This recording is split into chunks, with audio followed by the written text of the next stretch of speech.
All right, everybody, we are live. Welcome to episode 15. We're going to talk about a few things to start off. You know what? I got to mute myself. Just realized I was coming through twice on my own headset. So Cosby was found guilty. We'll start off with that, and then we'll move on to the Brett Kavanaugh. Apparently, a third accuser is coming forward saying that there was a rape train that Kavanaugh participated in. And it looks like some of the guys in our Discord chat are telling us that it was actually a 4chan troll. So we'll see how that plays out. That would be funny if it really is a 4chan troll who they're saying they trolled Michael Avenatti and got him to believe all this stuff, the four Fs, the French, the fuck, and the hell else. That sounds hilarious if that's a troll. So Bill You gotta Cosby. unmute, dude. You gotta unmute Wake Up MD and Truth Force and Discord, man. Was somebody muted in Your mic's Discord? off. Your mic's off in Discord, bro. I'm sorry to interrupt, but Oh, mine yeah, is. hearing you. Yeah, and Wake Up MD.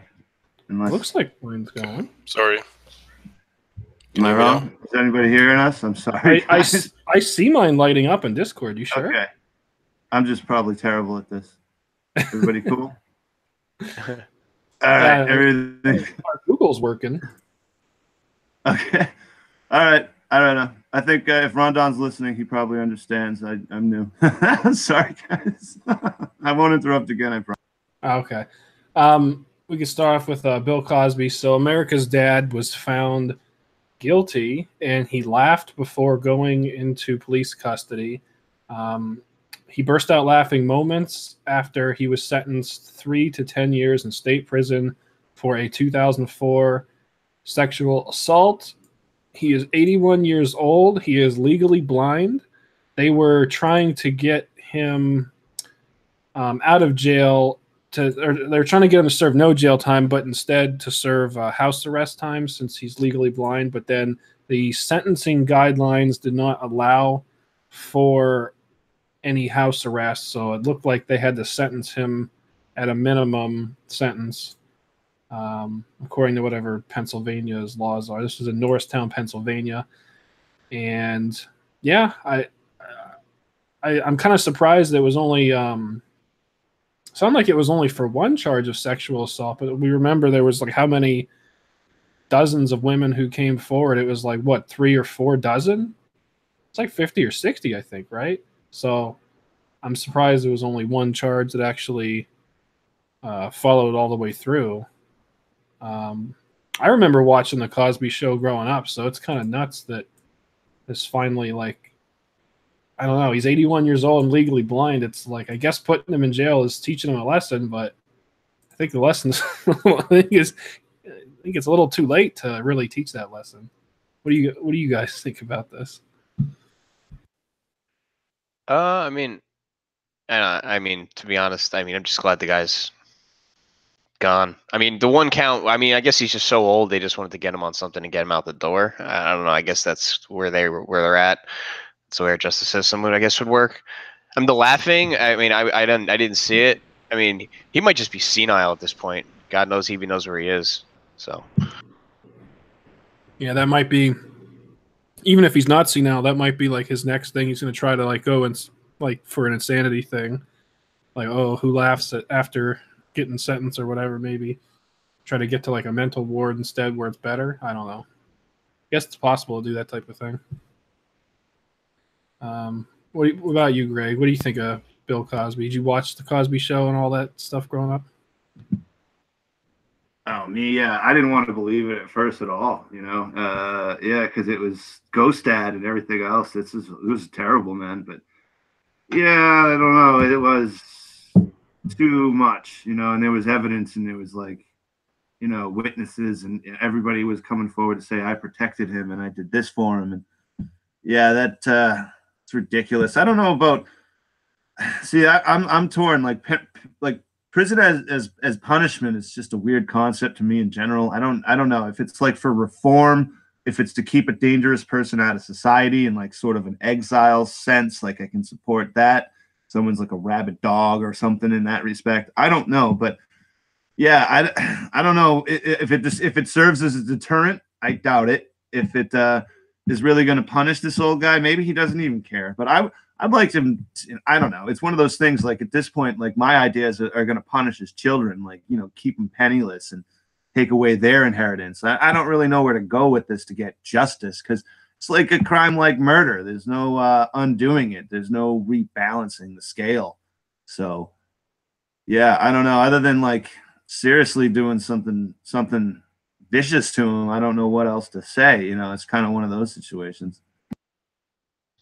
Yeah, I mean, I've kind of I didn't really grow up with the guy. I mean, I know who he is, but I've always disconnected myself from the celebrities that like if I like an actor's work, I don't go, man, I hope he's a guy I can hang out with. So I never really, it is what it is. I mean, it's terrible, but like I'm not like personally like upset that it's this guy that became a liar. Like I know it's like America's Dad, but I don't know. To me, it was like I had my own dad. Like, I don't know. I didn't need like a TV dad. So I don't know. That's just me. Yeah. I wonder how true that is for like a lot of like the people growing up in the ghetto though. Like I'm sure it was more like, seeing like a black family on TV type of thing was probably more for that. Absolutely. Like, yeah, probably for that, like that particular race, I would say benefited them the most. I liked watching the Cosby Show. I would say I actually grew up watching like a lot of that type of stuff, and I was just like, oh, this is funny. And the Fresh Prince of Bel-Air or whatever was ridiculous with Will Smith. I remember watching all that stuff, and just it's But it seemed like another one of those secrets everybody knew about, but nobody said anything. Kind of like the Weinstein thing. That's kind of how the vibe is, especially when you hear comedians talk about them. And, when the stuff like that comes out, I mean, clearly this man's character is not in question. He's clearly a piece of crap.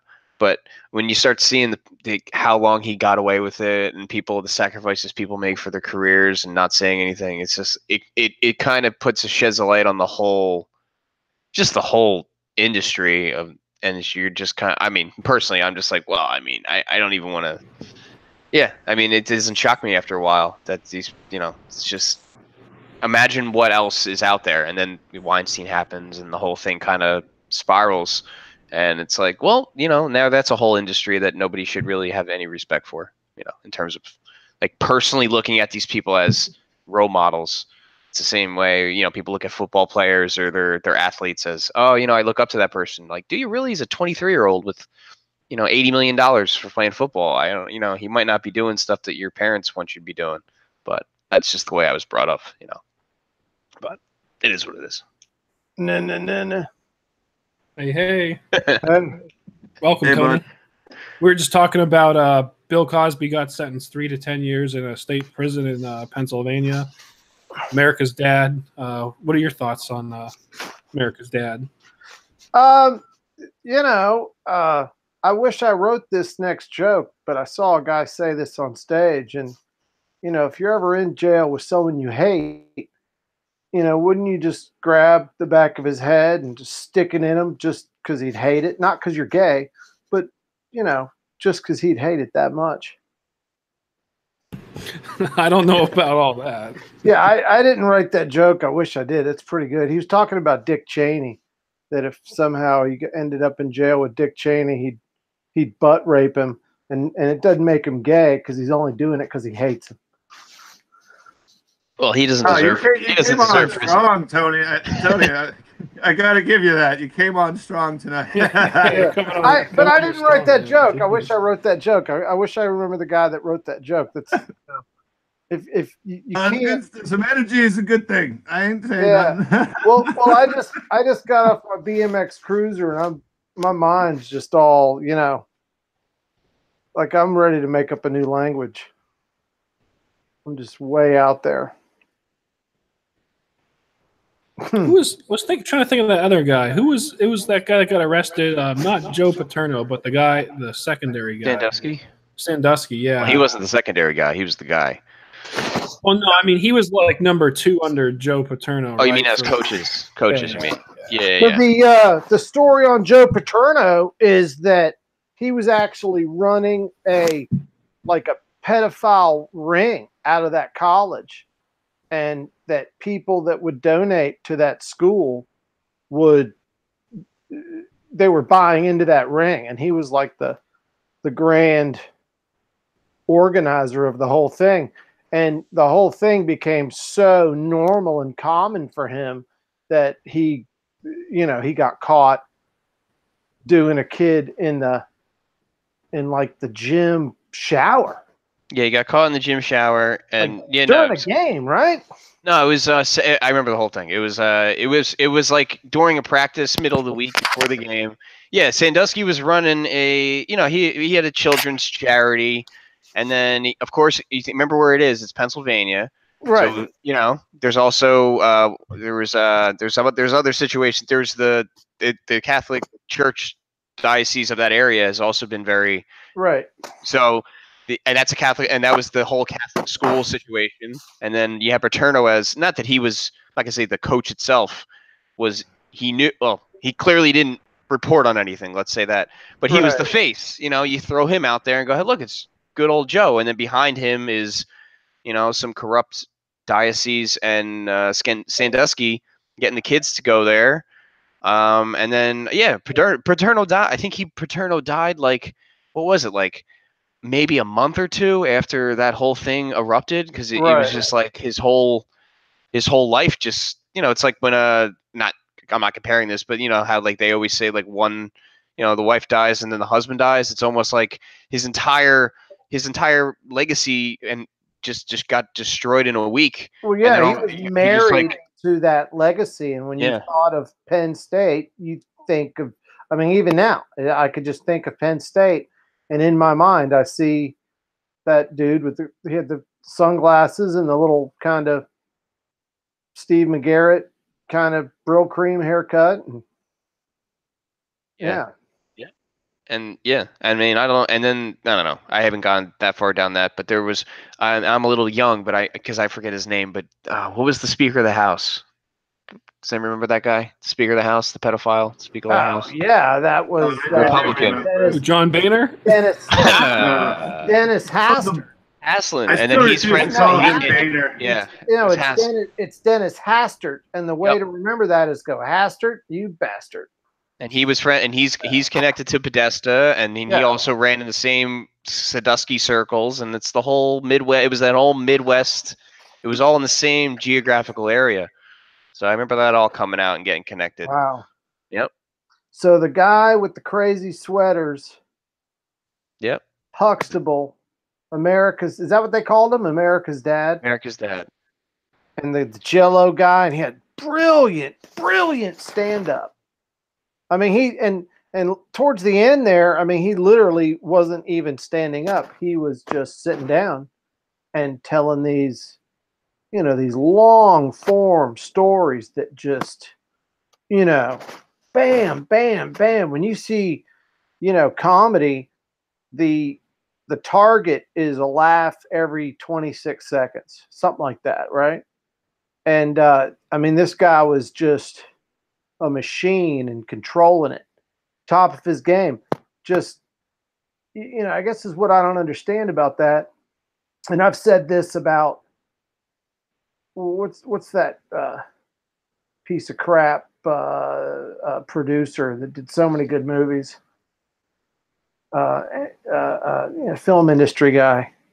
Roman Polanski? No, well, Weinstein. Woody Allen, Harvey Weinstein. We can go all night with this one. Right. Well, I mean, we're gonna be looking at Spielberg next. I swear to God. There's a couple of rumors, and Tom Hanks, and I don't want to. Again, rumors, but I wouldn't be surprised if freaking the whole lot of them, they went to spirit cooking parties and drank blood, for God's sakes. Right. Well, there's a connection between pedophilia and satanic ritual abuse, and then that Marina something-novich, where they do this spirit cooking. I think it was Popovich or something. Popovich, and it's supposed to be like an art thing, 'cause they do it at art galleries, but it's really not art, is what it is. It's thinly disguised as art, but is what it is these satanic rituals. And when you see a picture of this woman, you know, she's 70 years old and she looks like really, really good, right? Like her skin, there's no wrinkles in her face at all.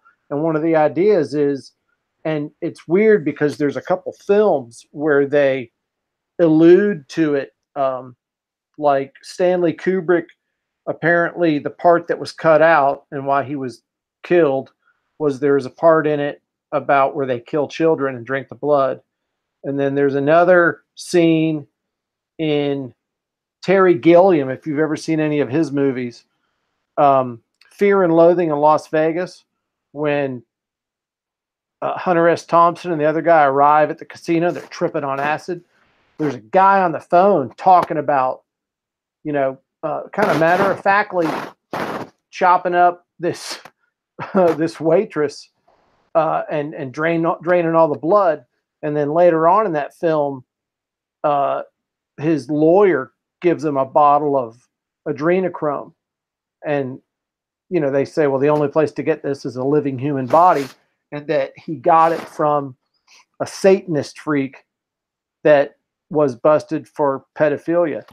And then in another Terry Gilliam movie, the Imaginarium of Dr. Parnassus, this guy that's running this foundation that's supposedly for children is busted for organ harvesting.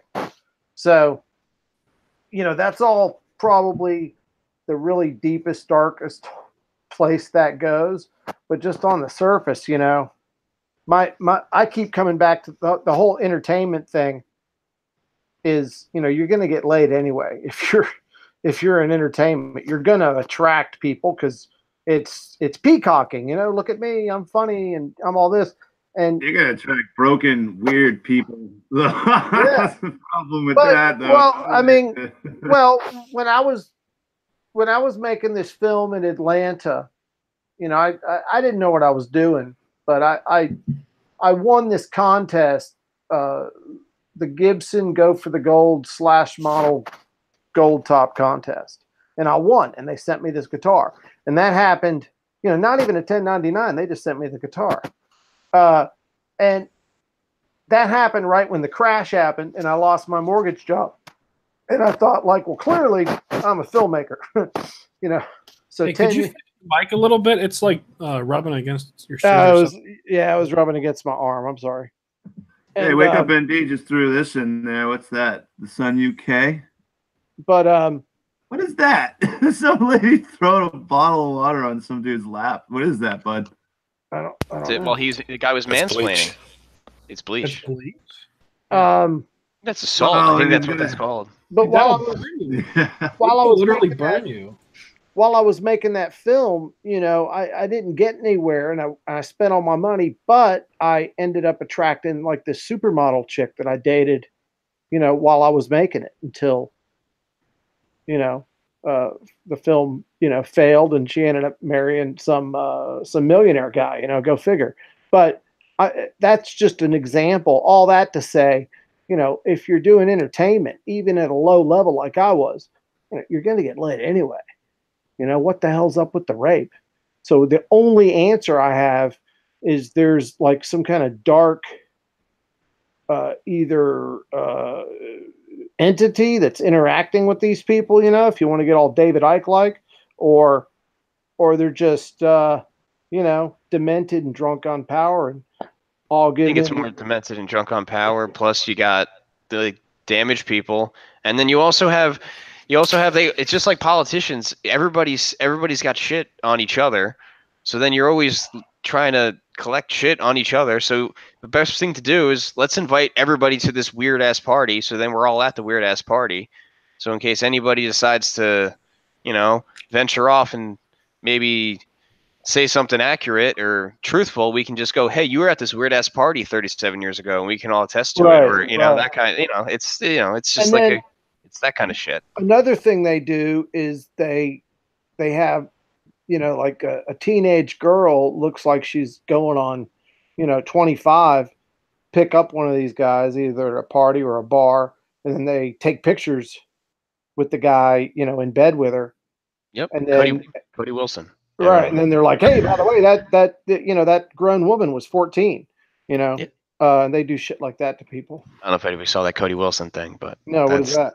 Cody Wilson's the guy the 3D printer dude that was being a little ballsy and getting in all the news for saying he's going to post. And then I mean, clearly you go out and get an 18-year-old prostitute. I mean, you can judge a guy for that. But the theory is they put it's a website where nobody has to vouch for their age, and she ended up being 16, and the FBI was tracking them. But then again, you got to put it on the guy, dude. You got to pay attention. You can't. Yeah, I always ask for an ID. Well, you can't. But you're not getting tracked by the. You're not getting tracked. But you're not getting tracked by the FBI every day for being a gun runner, and you're just like, you know what I should do? I should go on this weird, shady escort service. Yeah, that's illegal to start with too. Yeah, like, a lot of hookers. Wait a minute. What? Are you talking about the guy that 3D printed the Freedom pistol? And why is Greg laughing at me for asking for ID? That's smart. No, my point is he clearly he's about buying hookers, dude. Are you buying hookers? No. That's what I was trying to clarify, man. Well, the reason that this is personally a personal story to me is I don't know what it is about my face. I got like this baby face or something. But I've been pretty lucky to be able to date women 15, 20 years younger than me. And, a few years ago when I was at MegaCon, there was a 14-year-old girl I found out later who was like coming after me. And I was, asked to see her ID. And she said that she couldn't drive. And I was like, yeah, sure.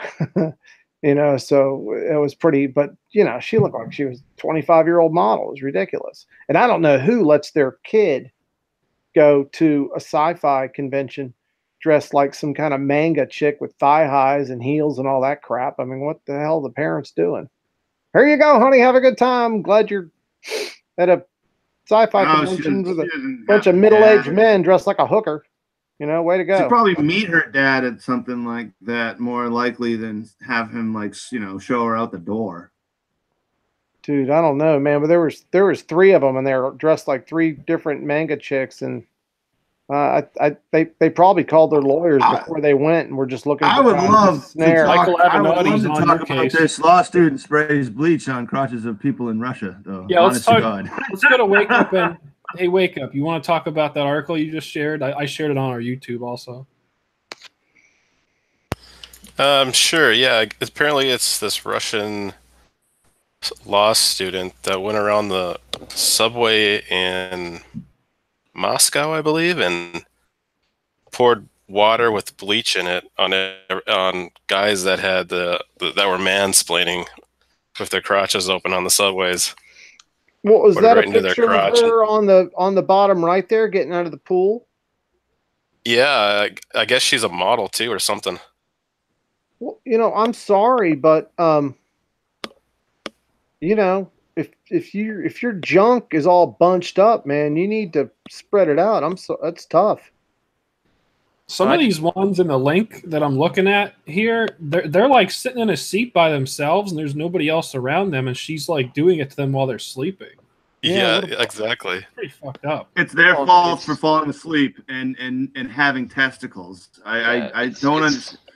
I think the worst part about this article, not to mention that I could have probably written better breaks, and I probably could have coded a better article because there's actual lines hidden between those pictures of her in a bikini, and they're all kind of celebrating the fact that she's assaulting random strangers on a subway, like she's doing it to fight gender aggression. Like, lady, you're being very aggressive. That is quite aggressive.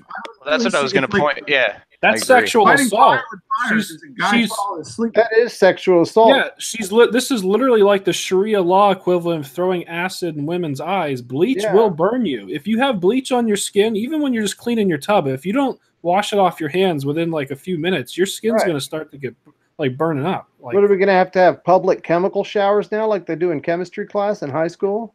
Yeah. Well, this is really what we were talking about. Well, before we went live, that there'll be people that'll share this on let's say Twitter and applaud it and say good, and none of them will get banned. They'll get applauded, whatever. Everything's fine because it's just this is allowed. They're like I said before, walking down the street with a Trump hat. Not that I would, but you're just allowed to punch me in the face. And this girl's allowed to do this because I don't know why. I just don't get it. Yeah, but we all know you play hockey, so it's probably a good idea not to fuck with you. Nah, I'm kind of short. That's all right. I'll, but it's just I was talking about this I hear before. what you're saying, Like though. the double standard. Why is she getting away with Double it? standard. Why would she get away with it? Like, this is not. I I mean, don't know. in Russia, culturally. I mean culturally. I don't mean she might go to jail, but I mean, like you said, culturally, she'll be celebrated as some kind of super whatever because it's just we live in it's a cultural thing. That's my issue. I'm gonna interpret that if any woman ever does that to me, that is some mating ritual, and she wants to screw. And she's just cleansing my junk before we have sex. And, with acid. And so then my next move will be, to jump on her. Thank you. I like you too. And let's get it on, baby. That's going to be my response. I just want every woman out there that may eventually listen to that. No, if you cleanse my unit, then it's on, baby. Yeah. I'm wondering if there's a real shortage of snowy white pubes in Russia, because I honestly didn't think there was. Did anybody catch the funniest photo in this article of Putin with Clinton? Did anybody catch that? Oh yeah, why is that in there? Well, just the point that he's spreading to her.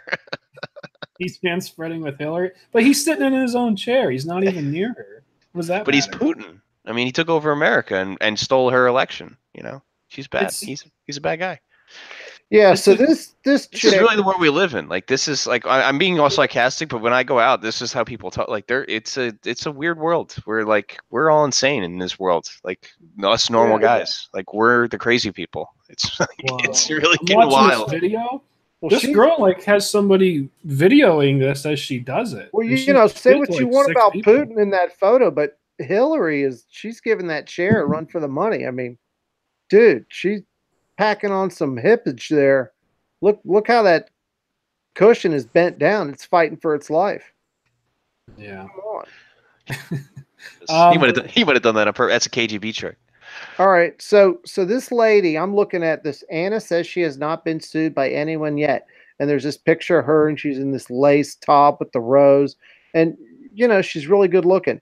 And I'm telling you right now, is what has happened is there's so many beta males that have succumbed to everything that God, this guy's asleep, man, that she just thinks she can get away with anything. And she's like a grown up 9-year-old brat, basically, is what we have here. Yep.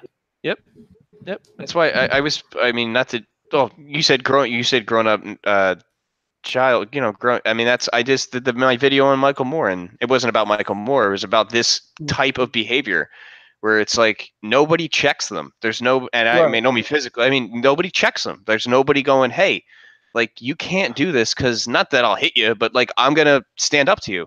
Like you said, just beta males everywhere running around. One of my favorite jokes, and here's another one I wish I wrote, is, my girlfriend, let's go to a poetry reading. And I said, well, why don't we just break up?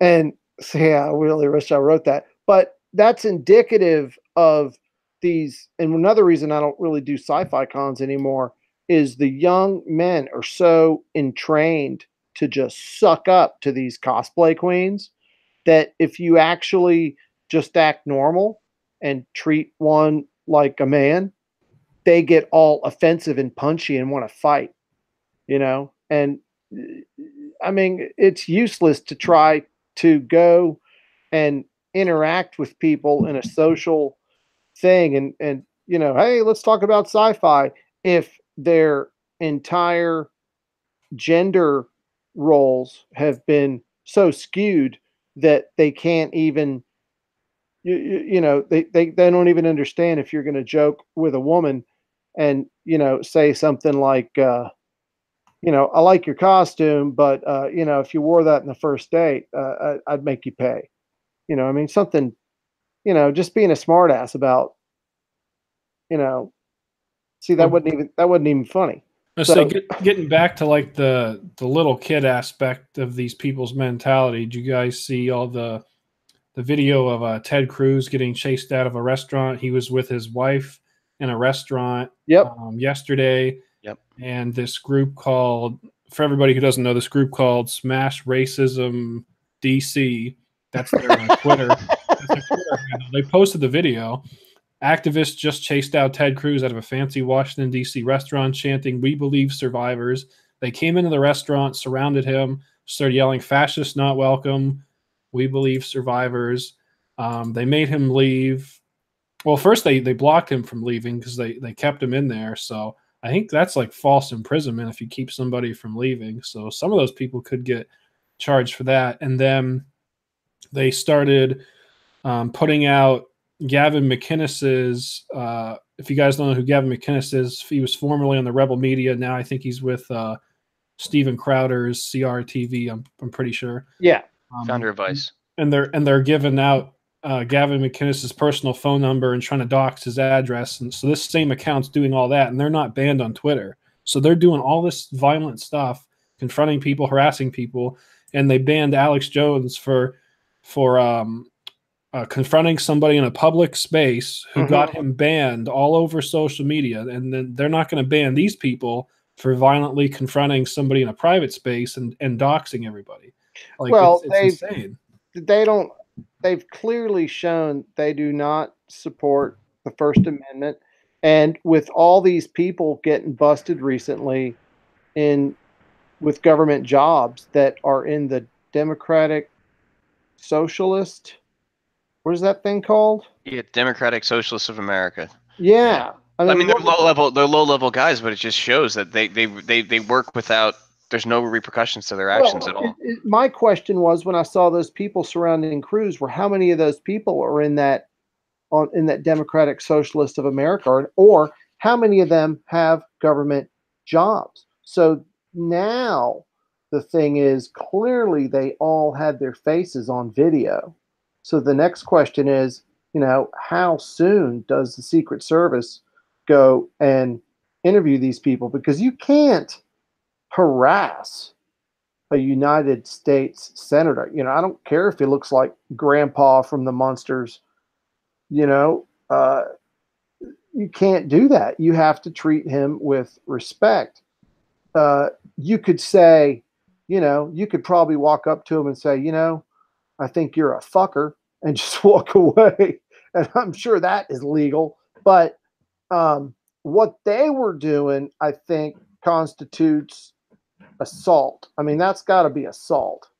What they did to, what was that young Candace Owens, when they had that bullhorn right in their face? I got news for Antifa and these Democratic National people and all these people that think they're going to intimidate and harass, Constitution-loving people. If you pour bleach on my crotch, if you put a bullhorn on my face, you're going to have about a half a second before you realize you made a mistake. Because if you assault me, I've got a really quick, fast response that's going to make you stop. And that's just how I'm trained. So, not a chance. And I don't really think it matters. If somebody assaults you with a weapon, like acid and water, I think it's, you don't want to go around hitting someone in the face, but you definitely want to subdue that person and call the cops. Yeah, I want to say, I wonder if these guys, like, how much bleach she put in there. Because if you just put in a little bit of bleach, like, so she was holding a water bottle, it looked like, and then if that was mostly water and just a little bit of bleach, I guess it wouldn't really burn you almost at all. But if depending on how much bleach you put in there, if that whole thing was like just a bleach bottle, like, oh man. She said it was 30 times more than you would use for a load of laundry, like 30 times more of a percentage to water. You know what I mean? I read that right there. Yeah. Yeah, well, she's fucking crazy. That's what it is. That's assault. Yeah. Yeah, so that's what I'm saying too. Like, I don't that it does go beyond. Like I said, I was joking about like dyeing people's junk, but like honestly, you can't go around dyeing people's hair. And men, have hair under their pants. And if you dump a bottle of bleach on their crotch, you're not just ruining a pair of slacks. Like, that dude's gonna have to do. Like, what is he gonna do? He's gonna actually, you know what I mean? Like, what if he has a date? Like, you know what I'm saying? Well, why? What This is just strange. Well, regardless of what to allow this is just insane. Well, I Like, was but joking about the chemical shower like in high school, but literally that's what you would need. You'd have to disrobe and you have to spray that shit off because the only treatment for, acid on skin is to flush it with water. What the hell? yeah, and they're on like a subway, so it's like they're probably going somewhere and they're like not able to do anything, Yeah. you know? So Like he you're has to stuck on a go subway. to a subway restroom and, somehow try to get his junk watered down in the bathroom if they have bathrooms in subway. I guess they do have bathrooms in subways in Russia. No, I'm sorry that, I'm not advocating violence, but I'm advocating self-defense. And if somebody pours bleach on you, I think you need to, you hit below the belt at least. I'm gonna say it's probably really surprising that it even happened, and like most people probably don't even realize it's bleach until like a few minutes later. Go ahead, Mark. No, I was just gonna say like what Greg was saying, like why this is happening. Like again, the people I talk to, like if I send that article, and I'll do it, I'll do an experiment after this. I'll take that article and I'm gonna send it to all my, my buddies, I guess my guy friends. I call them guy friends. I guess they're guys. I don't know anymore, to be honest. And they'll, they're gonna make and I'm gonna send it and be like, do you support this? And they're gonna go, of course not, bro. And then like the next day, they'll be the ones sharing some meme on Facebook where it's like, I support all women and believe women and they should do this and men should sit down and shut up. It's like, but you're allowing this to happen by like not calling it out. You know what I mean? Like I go out and I hang out with these guys at like a bar and like we'll have these conversations that we're having. And this is just, to me, this is the most benign conversation that we're having right now. Yes, white knights. And then their girl will like turn and look at them or give them a nudge, and they just shut down. And they're like, well, I have to respect my girl. I'm like, or you could date a girl who like respects you as a man and just like, not give in to the first girl who gives you eyes. Like, I don't get it anymore. I really don't get it. Like, chop around a little bit, man. I don't get it. That's right. No, you nailed it right there. And the funniest thing about that is that I think it was Blonde in the Belly of the Beast or someone like that. No, it wasn't her. They used her as an example, but they were talking about how conservative girls are just way hotter anyway. So, I mean, to me, it's not. It's just, I just don't get. I mean, I don't put. It's like being when the skinny jean fad started. Around that's. I mean, that whole thing. And the girls would complain to me about the guys. Oh, these guys, with their beards. I'm like, it's all your fault. You're allowing them to do this. Don't date them. Like, just don't date dudes who have skinny jeans and have ironic beards, and they'll shave and they'll wear pants that. But because they're beta males, whatever you tell them to do, they're gonna do. And ironic beards. I've never heard that before. Oh, it's ironic. Well, it's ironic. They don't. No, they don't. It's ironic. They can't change the oil on a car or something. No, they can't. Right. They can barely even find a Mako. How about those guys who dress up as lumberjacks and they try to like look all tough and then like they don't know anything? They're like so weak and pathetic. Like, what's up with that? Right. I've seen a few of them. I don't know what's up with clearly that. It's the fluoride in the water. Clearly. That and then the big weird smile they do. Alex Jones does a good big weird smile impression. Well, I mean, there's got to be something to that. Like all that soy and like, you ever look at a protein bar? I don't know if anybody's noticed this. Any guys who work out and eat every protein bar, other than like 2, the number 1 protein is soy. That's what you're eating. It could be like super male, awesome, jacked bar, and it's soy protein. Like, I'm not saying, but I just feel like that's after over a couple generations. I feel like that has to have an effect on something. Well, isn't it genetically modified? And if you eat too much, it gives you bitch tits. It's high in estrogen. I mean, like it's gotta. I'm not saying like overnight. It's like a superhero movie, but it's just like I look around. It seems like it's doing something, man. I don't get it. I really don't. You just giving in. You just gave in, and if you don't give in, you automatically hate women, I guess. Like supposedly, if you don't believe these accusers for Kavanaugh, you hate all women. When ironically, most men would hunt down and beat the crap out of a sexual predator to defend women. Well, it's weird that right, that the de-intellectualization of America, started on the conservative side with, really, really bad, crappy country music in the 90s that, you know, full on patriotic garbage. And I'll never forget after 9/11 going to Walmart and, there was that country song about America or whatever. They had it on a PA system blaring out into the parking lot. So as soon as you got there, you could ironically go and buy all this Chinese shit at Walmart. And with NASCAR, it to me is just really dumbed down racing that it's real racing, and I hate to criticize it too much because it is real racing, and they but I'm more of a World Rally Championship guy. They're little all-wheel drive cars, and BMX and stuff like that.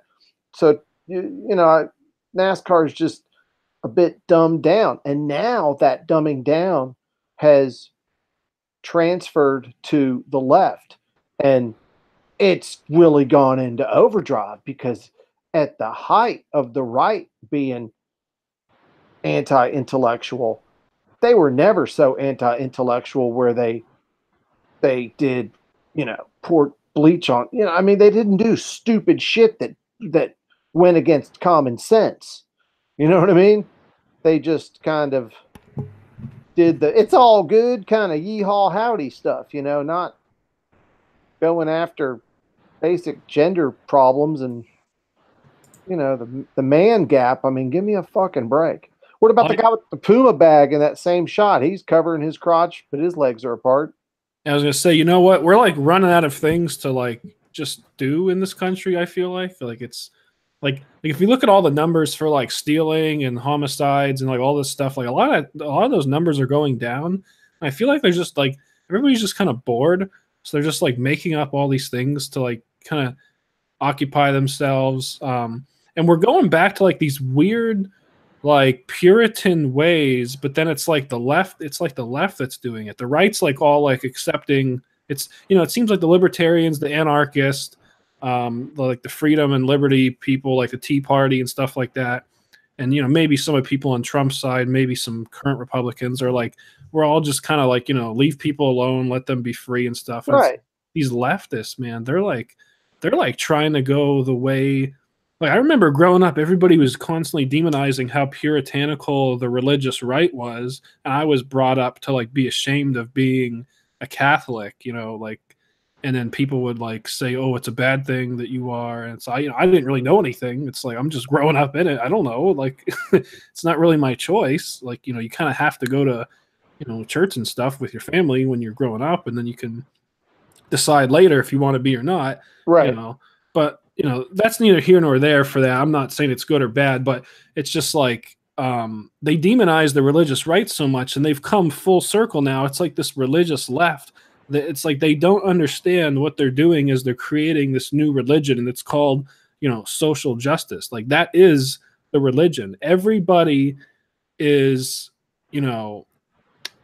like we're not immune to religion.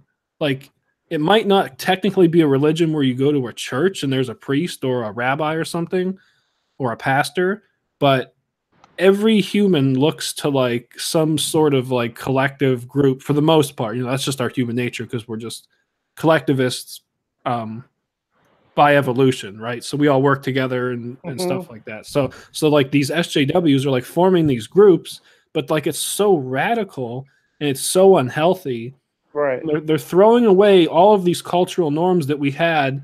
Like now you have the Me Too movement with all these women saying, yeah, this and that. That's good to expose that stuff. But now it's getting so far out of control that anybody can just say, oh, you have to believe somebody automatically because they accuse you of doing something. But that's not how the law works. And we're getting into this territory now where we're going back to like how the Salem witch trials were. It's like, oh, you're a witch because I say you're a witch. And it's like, right. Andrew Klavan did a really funny thing on that where he compared the all the accusers of like to the Salem witch trials, and then like the Salem witch trial thing started off with like one girl saying she was possessed. Then all the other girls joined in and started saying they were possessed too, because it was like a popular, fun, rebellious thing to do. And then it got real serious. Then they started getting people hanged, and all this crazy stuff like came of it. You know, like that's just how these things always end up.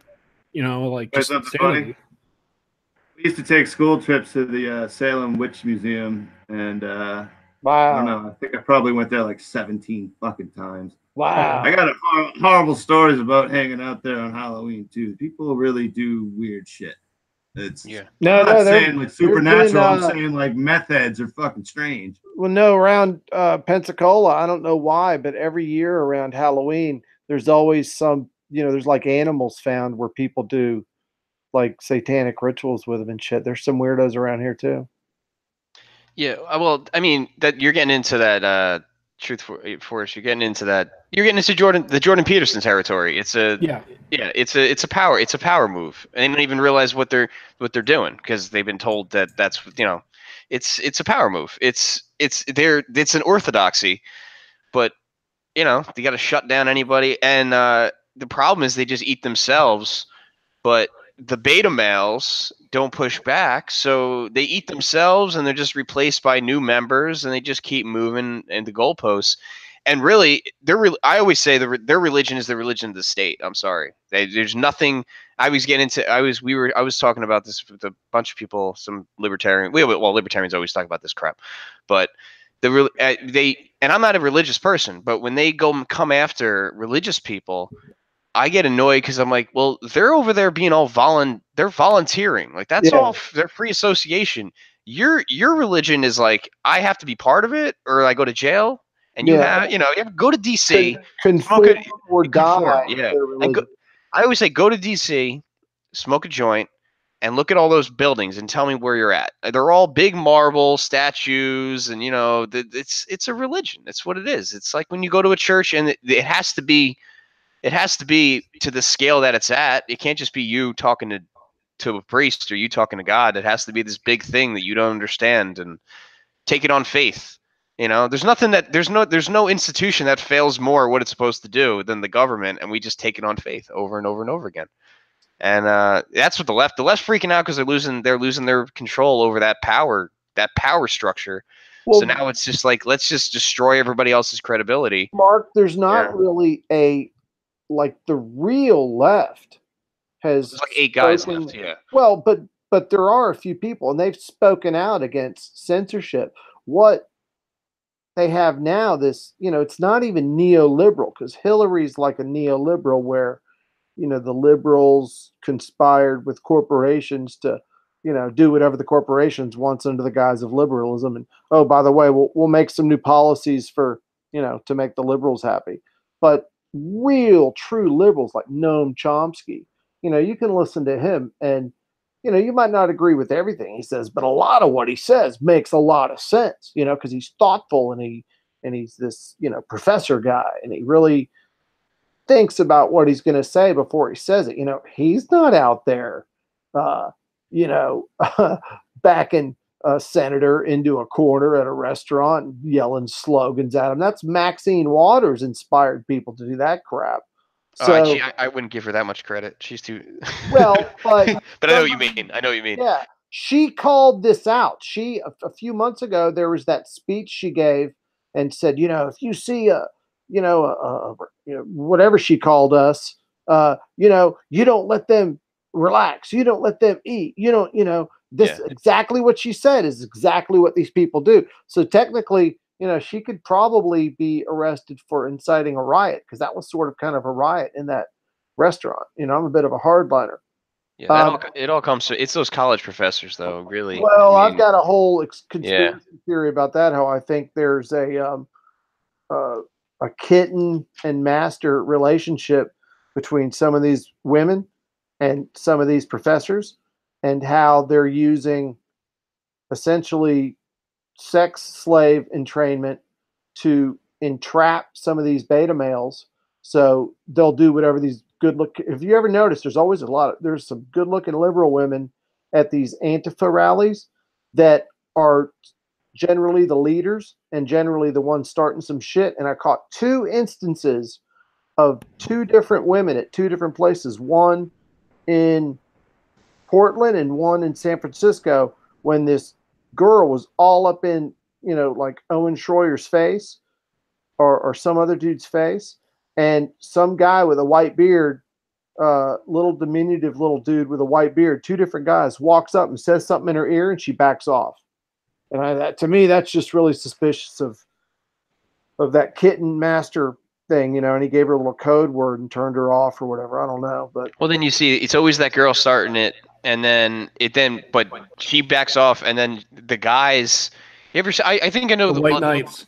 Well, and then but what happens is the guy that she's in the face of, usually a guy who can actually fight, turns to the guys that are surrounding her, like, do you really want to get knocked out for this girl? Like, because that's what's going to end. I'm not going to hit her, but I'm going to come and, we're going to put you in the hospital. And they stand there and go, reality kicks in, where it's like, what am I doing here? Like, you don't even, yeah, bro, like, look around.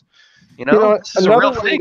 Another way to fight back is conversationally, if you've ever read 1984 or seen the movie, you know how they twisted the language. And we've seen that in media, how they say, oh, well, you're a cis male, which is, you're born a male and you identify as a male, And I had somebody refer to me as a cis male at this, little film group meetup.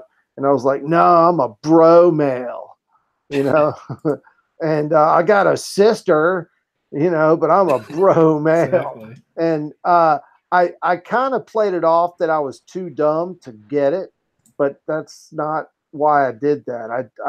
And sometimes, you can kind of play the dumb guy to get your point across in just a really anti-intellectual way, which ironically kind of works with a lot of these beta males. And, I used to really, I've got a friend that dyes her hair all kind of crazy colors and, absolute sweetheart and just totally cool. But man, that's like the only girl with crazy colored hair that I trust anymore. Now, when I see a girl I used to be so attracted to that girls that dyed their hair with crazy colors. Now, when I see it, immediately, like, shields up, alert, alert, it's scary. Hey, real quick, I just put a screenshot in the Discord chat because I was on Reddit just posting some of our Steam It links for the information war, and it says, Happy National Voter Registration Day from Reddit. Voting is embedded in the Reddit experience, and it talks about how they teamed up with the National Voter Registration Day to help spread the word, to remind you to register to vote so you'll be ready to make your voice heard in November. How is that not election interference when 90% of Reddit is liberal and Democrat, and they're literally giving every user this message? This message popped up for me just out of the blue, like in my face, and I have to click the X to get out of it. So how is that not election meddling? I saw that too, and I thought it was a joke. I didn't know what to make of it. I literally don't even. No. I don't understand internet humor well enough. I thought they were messing with me. Well, Truth Force, you got that screenshot. The thing to do is to make sure, tweet that to your local senators and representatives and ask them that question. One of the ways to fight these techno giant socialists, I mean, those, what was the last time there was National Socialism? That was the Nazis, right? The way to fight that, it's ironic they call Trump a Nazi, and who's acting like a Nazi? But the way to fight them is to call them out by practicing political efficacy and making sure your representatives see these kind of things. I'm lucky. My congressman is Matt Gaetz.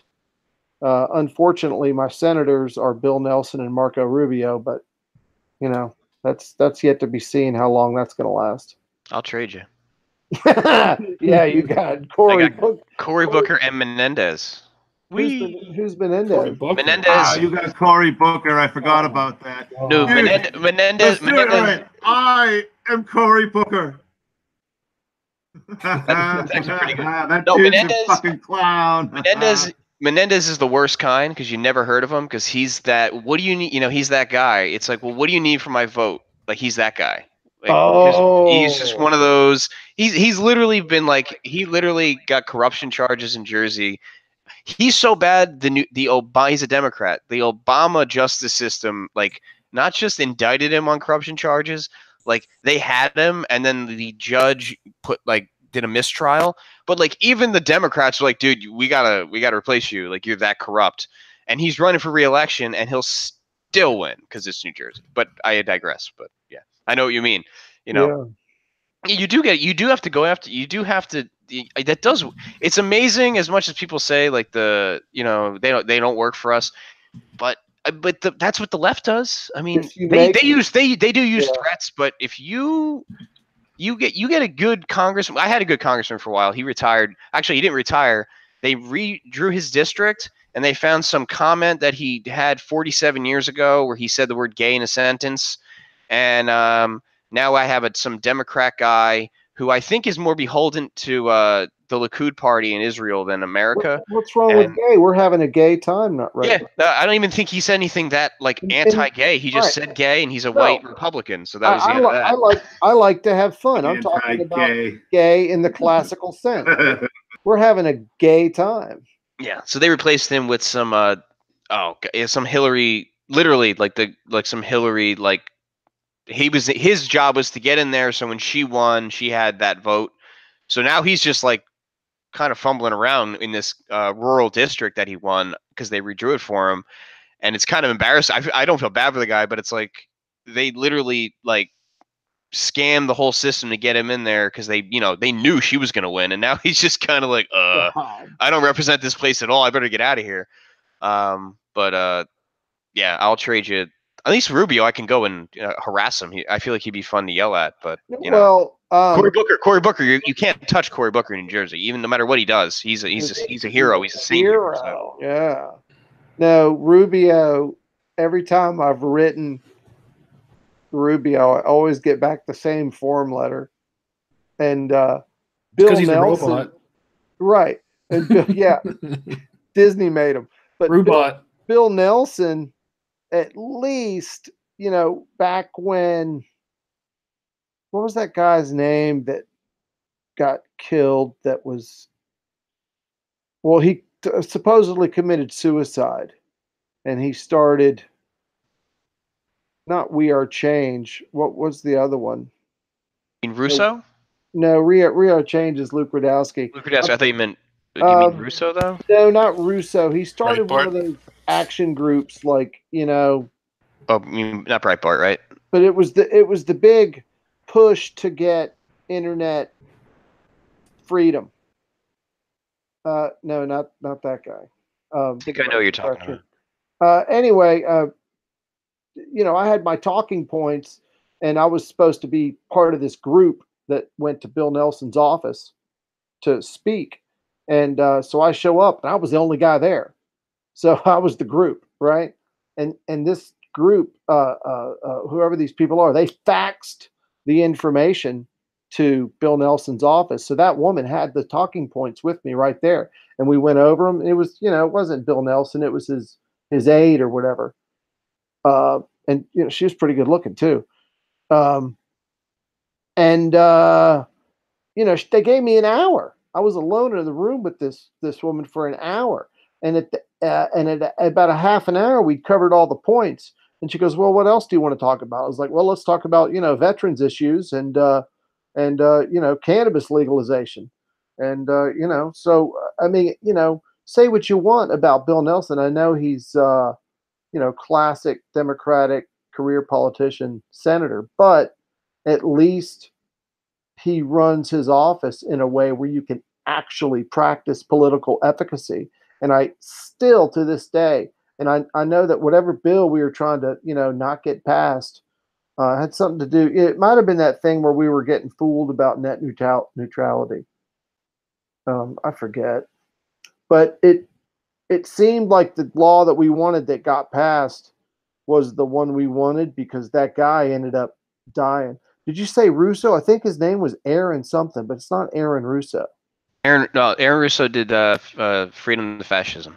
Yeah, and but he died. I don't know if he, anybody who dies at the, if he said Hillary Clinton, he may or may not have been killed. So right. he It's went after he was the guy. He was big on the Fed. That was his thing. but it was Aaron something. I thought it was Russo. I might be wrong. No, but it was an Aaron guy. But Oh, you mean I know what you're talking about? it was a Internet younger freedom guy. guy. Yeah, that guy. All But he right. Well, actually called let's me see.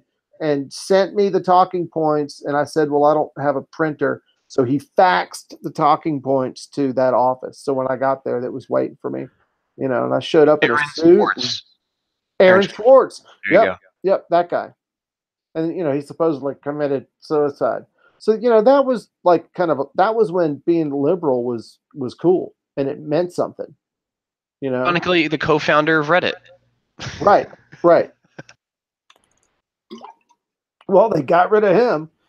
They got rid of him just in time to launch their techno left nut job National Socialist Censorship Bureau.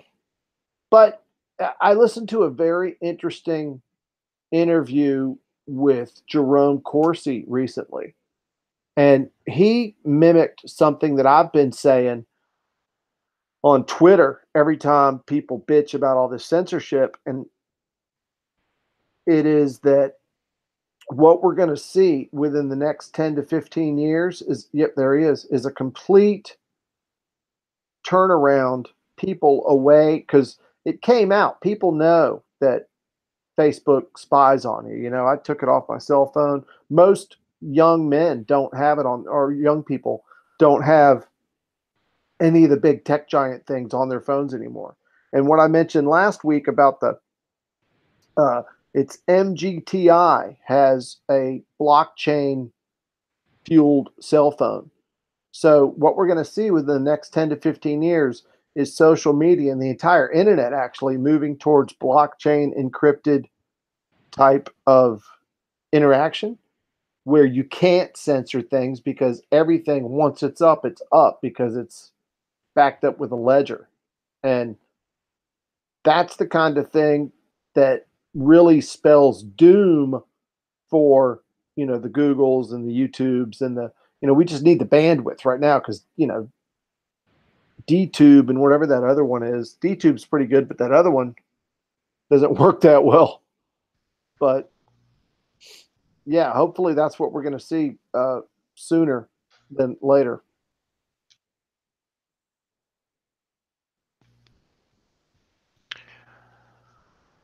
I was trying to think what else was popping up today. I mean, I brought up. I really want to talk about the new video from Project Veritas. Have y'all seen that one?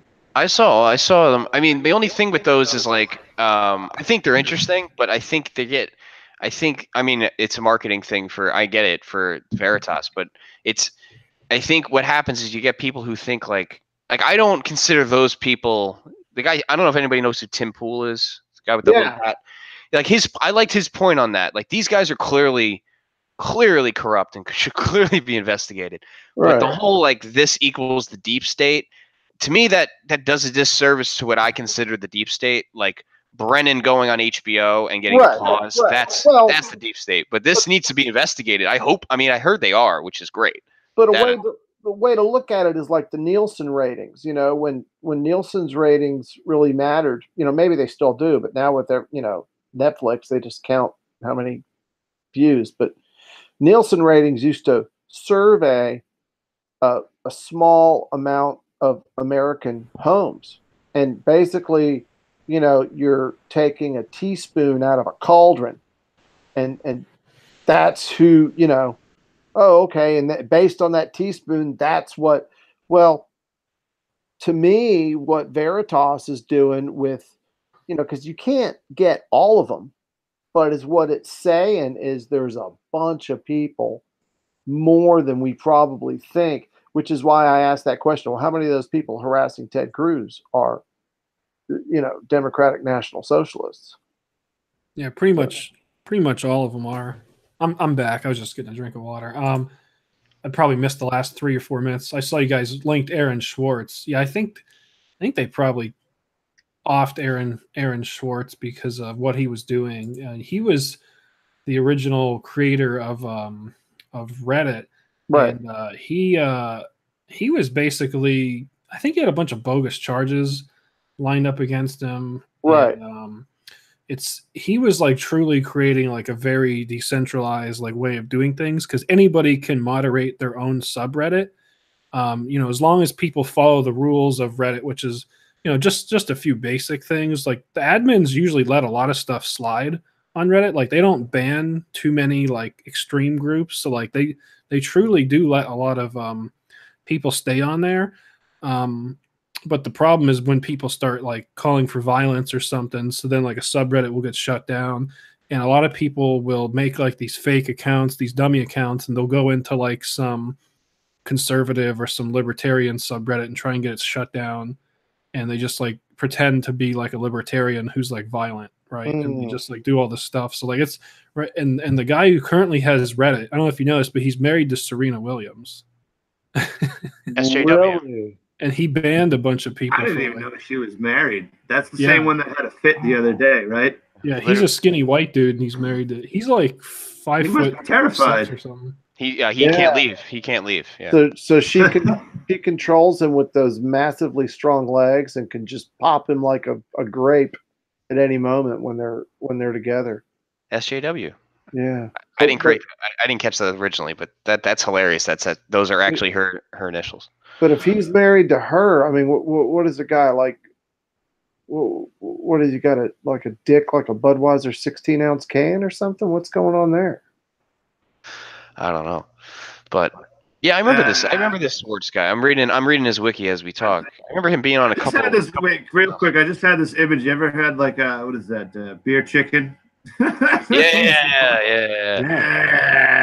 Just overcook it a little, I guess. I don't know. Terrible. Yeah. Oh, I figured it out. She's a dominatrix and she beats him while he jerks off. She hits him with tennis balls all day. Yeah. She puts tennis balls in his butthole and hits him with the racket while he jerks off.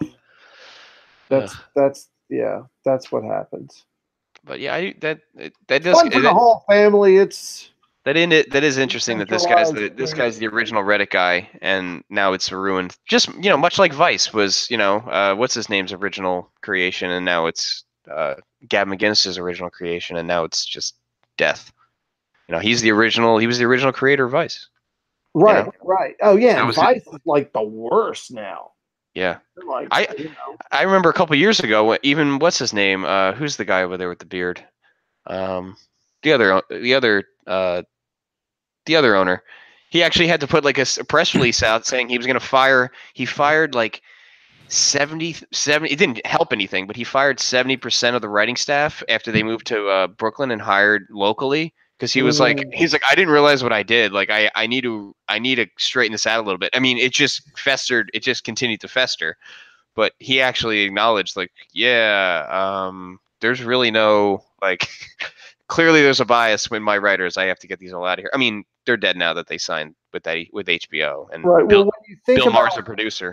When you think about Operation Mockingbird and how being able to drop an editor into a newsroom or one of these online, how long did it take people that want to control information, hence mass mind control?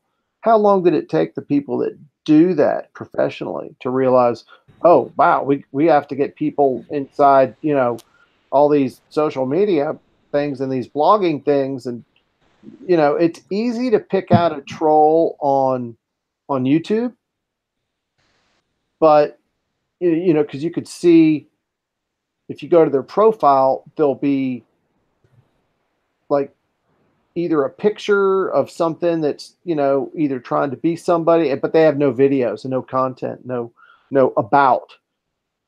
So that might either be an AI or it could be somebody that is employed to just troll. And we've already, there's already proof that happens. So when you think about that and you think about how Vice and Reddit have been taken over by these SJWs, Well, think I think Vice is just straight up. I mean, what I mean, Vice. It was pretty clear. They signed that HBO contract, and then magically they were in Syria doing ride-alongs with ISIS.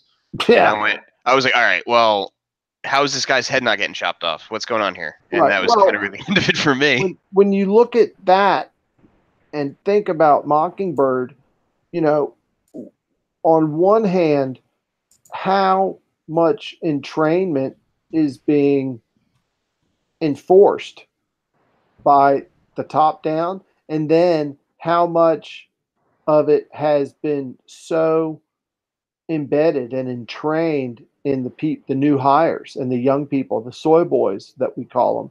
How many of those people have been created to where the managers are just smooth sailing now? You know, how much of their work is already done for them by years and years and years of entrainment. Yeah, that's a good point. Hey, I was just gonna say we should probably talk about Kavanaugh now since we're about an hour and 10 minutes into this. Greg just messaged me. He's like, "Hey, we're an hour and 10 minutes in." I'm like, "Oh shit, I guess we are." Okay. So let me briefly bring up some of the news stories I had up here, and then Let we me can start. try to bring this back to the, I know we're not technically a family show, but if I offended anybody, I'm sorry. I do have a sick sense of humor. And All right. I was You're trying banned. You admitted it. You're banned. I was Okay. I was trying to make it funny, No, you're all good. I don't think we're a family show. But So I dated a Dutch tennis chick in college, and dear God, she was stronger than me. So, truth, why you bring those up? So, I think, for the Kavanaugh thing. So, supposedly Trump's supposed to announce something tomorrow on Wednesday, and then Thursday, I don't know, I read a bunch of stuff today where, I think Thursday is he's meeting with Rosenstein. Yep. And then Friday is Kavanaugh. So, I think the Rosenstein thing is perfectly timed for Trump. I'm not saying he clearly should be fired, but I think that whole meeting thing, delaying it to Thursday, is also his play on kind of, let's kind of distract in a good way from this Kavanaugh thing, and let's see if we can kind of just allow people to actually just have a friggin' hearing and not just make it this media circus. Because I love how the Rosenstein thing is, no big deal. He just tried to spy on his boss, the president of the United States. No big deal. He's a hero. He's a hero. And to try to get him impeached for being unfit for office, nothing, totally like a spy, like traitor type thing. Yeah, you can say traitor. It's okay. That's what he is. But he'll get a book deal. He'll get a book deal and a monologue on Bill Maher soon. So. Well, one of the interesting things about all this is, did not he resign, or was that? No, he resigned. He resigned. But I think what's funny is Trump refused to meet with him till Thursday. So it's almost like Trump wants to sit him in the office and like high school, or like your boss, like, yeah, just sit there and wait for me to be ready to yell at you real quick. So that I'm enjoying that part of the whole thing. Oh, because Trump really knows, dude, he's playing these people like a fiddle. So basically, by not meeting with him until Thursday, is he forcing Rosenstein to meet with Kavanaugh? Who knows? I just think or it's just Trump's going to want to sit down with him and go, just face to face and be like, you fired. Like, I just think he wants to be the guy to do that, especially since this guy literally admitted, I was trying to bring you down. Right. But Well, I would say the strategy definitely makes sense, because if they're going to have this whole media circus on Thursday interviewing that Blasey Ford person, gives him, a shield and cover to fire Rosenstein. So then it's like, what are they going to report? They're going to have to report on two breaking news things at the same time, and it's not going to get as much coverage because you're going to have to split everybody's attention to two different sections. So half the people are going to be paying. I think most people are going to be paying attention to the Blasey Ford thing. So firing Rosenstein will probably get almost no coverage. So I'd say that's probably a good tactical decision for him. And then real quick too, I was just reading this news story that came up on Politico. It says the Senate panel is scheduling a vote for Kavanaugh on Friday. So they're going to have the hearing for Blasey Ford on Thursday, and then Friday they're going to vote on him. And for those people who were not aware of the importance of this, if they don't vote for Kavanaugh before October 1st, then Kavanaugh will have to wait until 2020 to get onto the actual Supreme Court itself. So Mm. if this vote does not go through on Friday and have him get confirmed, they'd have to do another one. And then, once it's October 1st, or maybe it has to be October 2nd for it to officially be the next year. But if he gets confirmed before that, he can go on January 1st, 2019. If it's after that, it's going to be January 1st, 2020. So they're trying to stall, which is the same thing, if you guys recall, that the Republicans did to Obama, where they stalled everything and didn't hold hearings and whatnot. So it is a political thing, and both sides definitely do it. And they ruined that Supreme. I don't even remember the guy's name off the top of my head, but there was Is a that Supreme. Garland? Garland, Was right? it Garland? Yeah. Was it Merrick Garland? Is that what it was? Yeah, and I read an article. They vote Garland and this guy voted together about 90. I think it's like 97 or 96%, like that time, like correctly.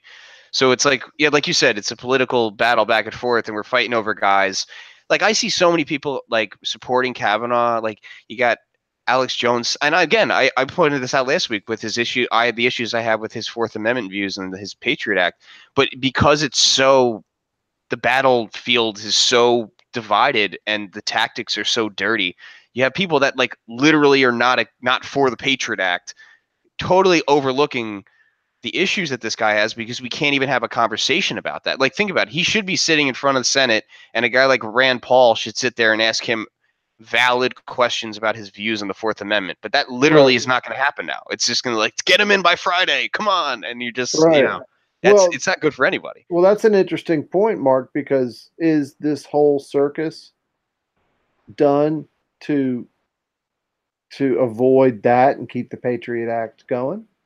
I would say maybe not in this case, but in the past when you have these big, think about it, a debt ceiling vote or a war vote, they're always fighting about crap. And then they get to the last minute and they go, well, we got to pass it. And then they just agree. Right. On all the on all the major bad things, they never disagree. That's the way I look at it. The other thing, didn't Blasey Ford's lawyer basically just get outed as being supported by George Soros? Yeah, she has some kind of connection to one of his organizations. Well, obviously, then this isn't her lawyer paid by Soros? It's her lawyer. Yep. Yeah. Yep. So if that's the case, then you're going to think that Thursday that's going to come out in mainstream media, and then Friday that is going to be strongly considered, and he's going to get in because come on, who's been the dark emperor of this whole thing? It's been George Soros.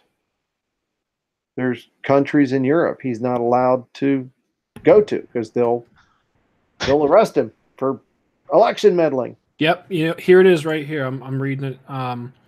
The lawyer who is representing the accuser is a leader in the organization that is directly funded by George Soros's Open Society Foundation. Yep. Yeah.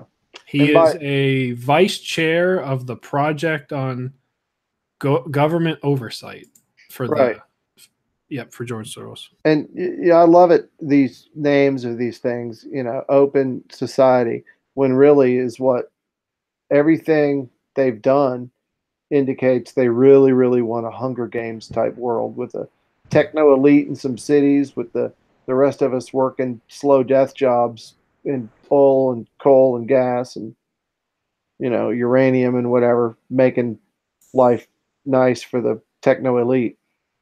I had a question for anybody a little bit more conservative than me, and because I don't, not that I don't vote, but I don't vote for any of these parties. But I've been reading, things pop up, because I'll listen to a Crowder and the Shapiros and stuff just because I don't agree with them all the time, but they have rational thought, so like it's just you crave it, and they're doing this line where they say if the Republicans don't get in Kavanaugh, they can kiss the midterm goodbye.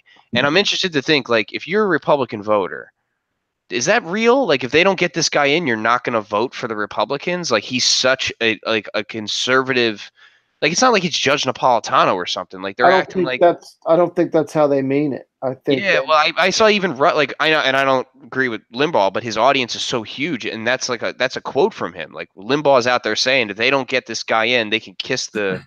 Like, Yeah, really? Are you going to stay home and let these and you're going to let these other guys? I just don't see the voters thinking they're clearly not. Why would you blame the Republicans if they didn't get him? I was going to say real quick, like the way that so like in psychology, the number one motivator for people to do stuff is fear.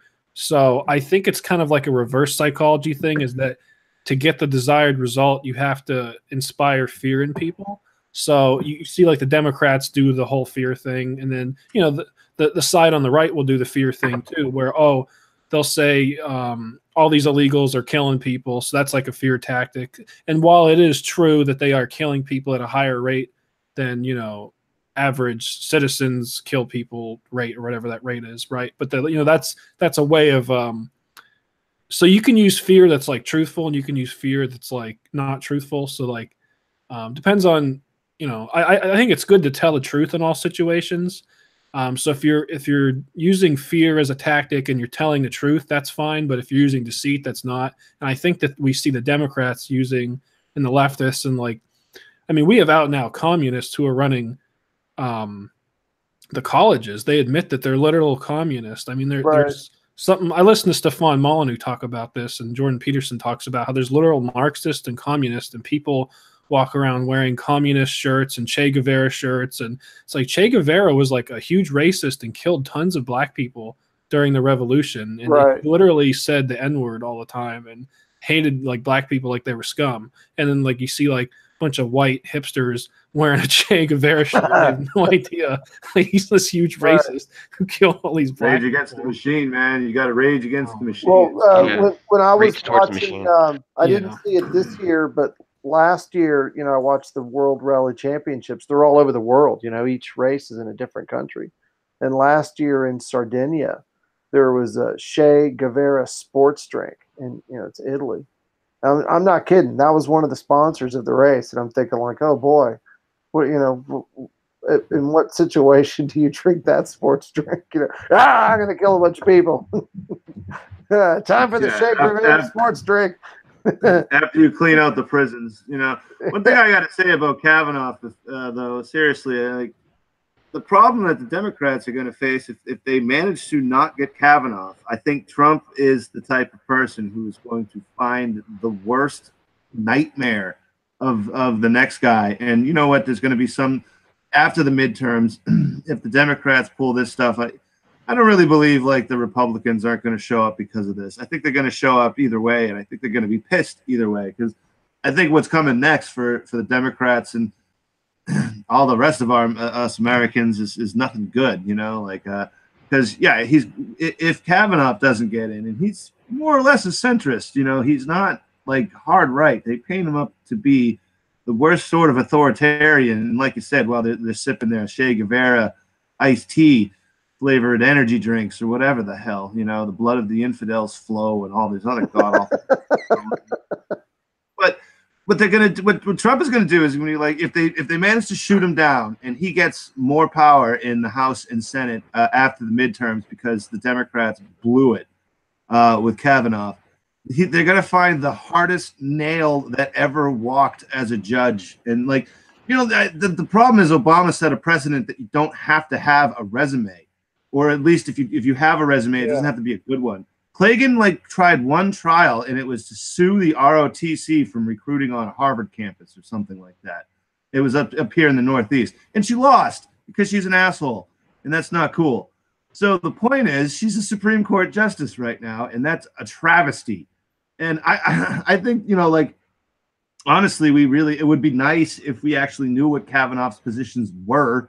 But I can guarantee you we're not going to find out, because you're right. We're going to be talking about dildos on the Senate floor instead, which is absolutely insane. I have a guy from Australia coming on the show Saturday, and I told him, have a field day, because seriously, the world's laughing at us, and I want people from the other side of the globe to come on and say, what the hell is wrong with you people? Because this is just sick. And I'll tell you what, the guy they're going to find is going to be a eunuch that was raised by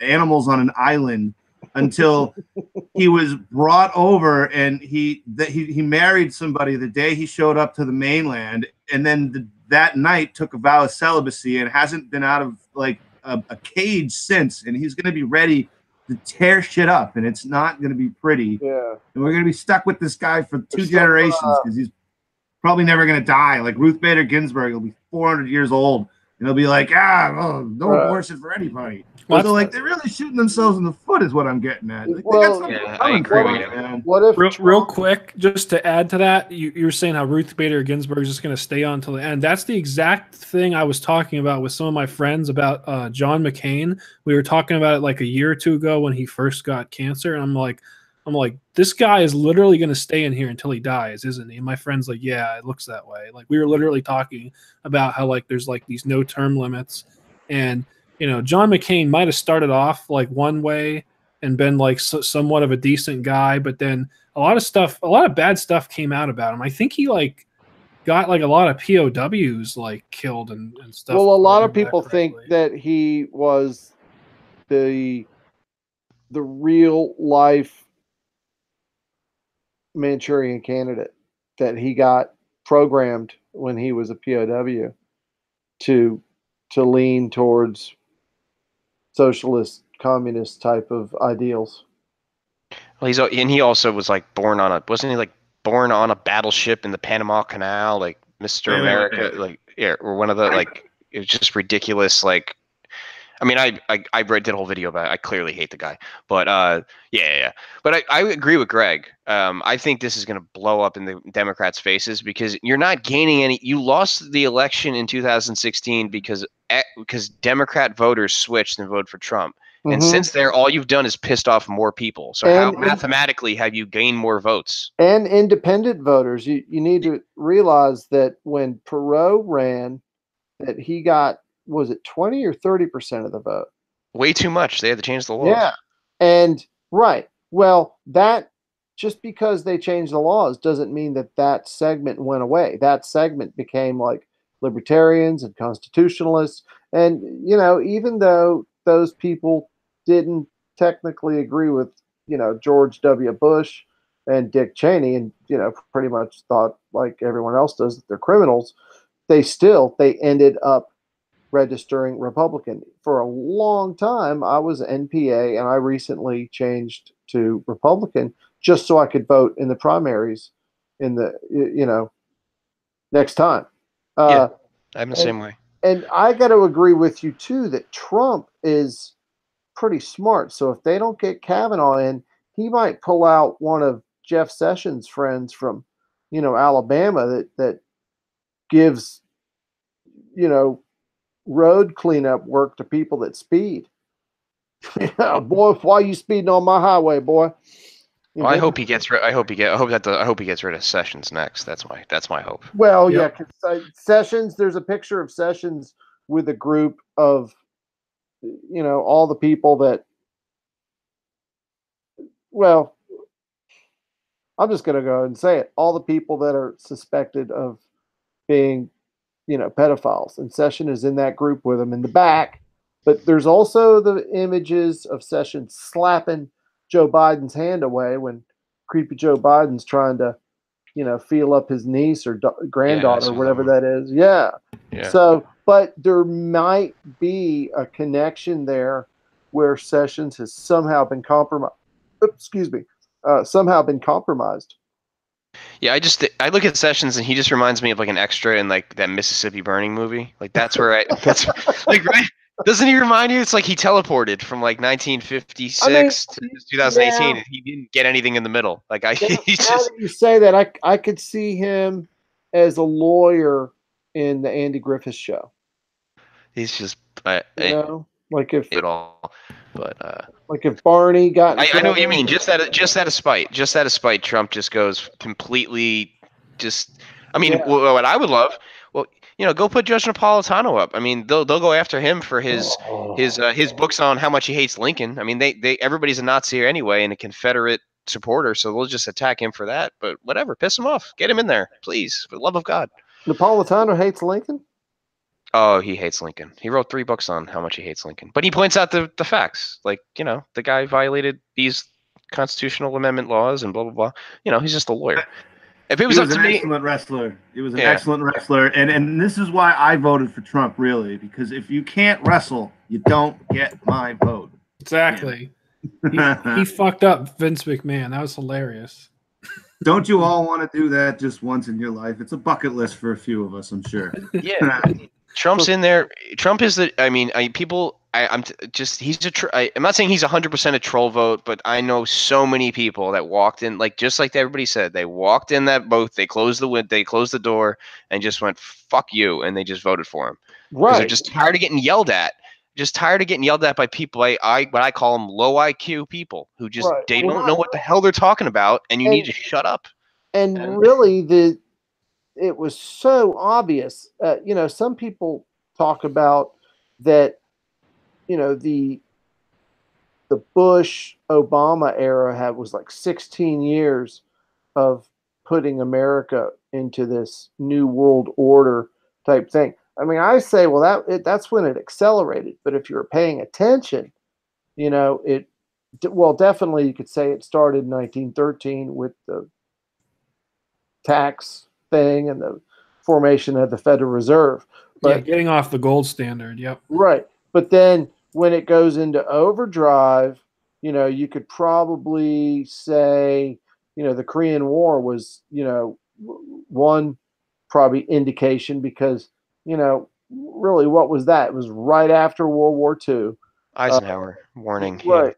Yeah. And then, you know, the whole JFK thing there again, JFK was getting ready to break up the CIA and he was getting ready to essentially castrate the Federal Reserve and get us the dollar back on the gold standard. You know, we saw what happened to him. Then Nixon, what did he do? Yeah, he took us further off the gold standard, but then, you know, he had the balls to get us out of Vietnam. So that whole thing to me, what you know, I'm not saying he was a good guy, but is what I'm saying is he was punished, right?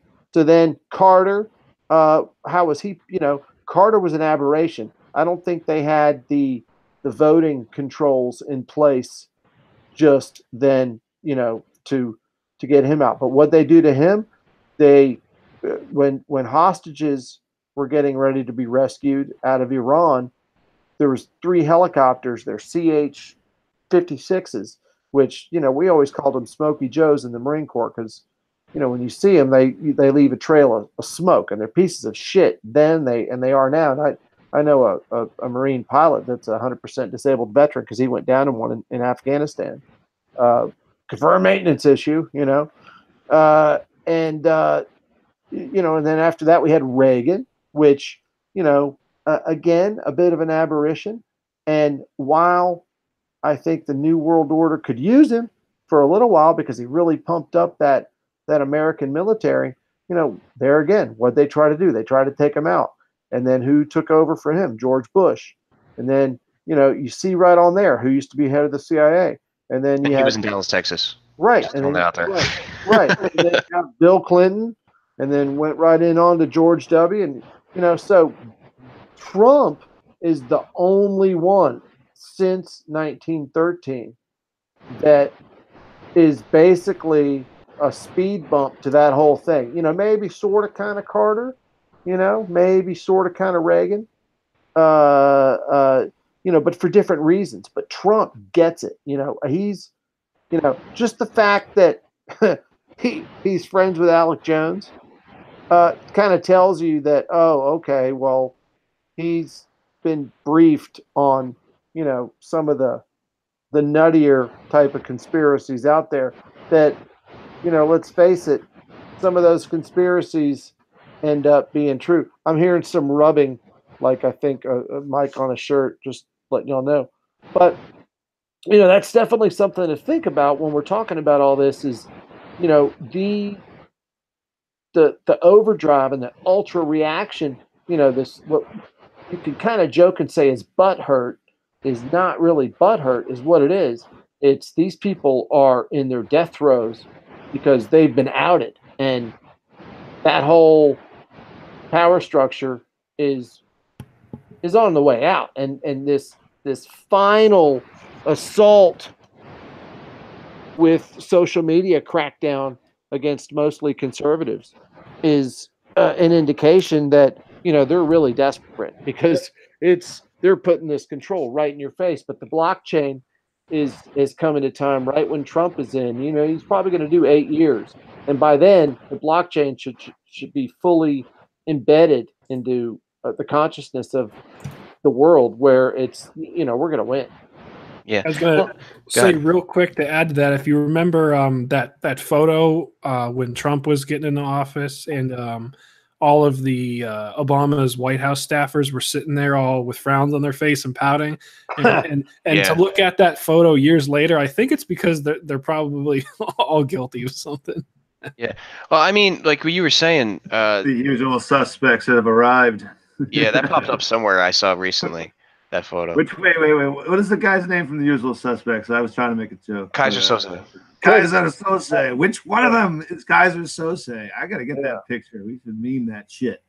Yeah. Well, but like Tony was saying though, like but what really, and not that I didn't expect this. I'm not saying I didn't expect it, but that unholy alliance of the deep state and the people, the everyday person who just doesn't like the personality of Trump, to the point where you have, like again, like people that you would consider 8 years, no, not 8 years ago. That's what Obama's like. I don't know. Well, I know Tony is an Alex Jones guy, more like me. But what was it? Obama Deception? Not really. I can't really listen to him. But you know his Obama Deception. You've heard of it. Yeah, I've seen the whole documentaries, and I read the site on my feed. That's what I meant. But his job to me was just like what I see is now we get 2016, Trump wins, and everybody I talk to, when I try to explain to them, like, you're siding with all the people that you hated when Bush was president. All of them.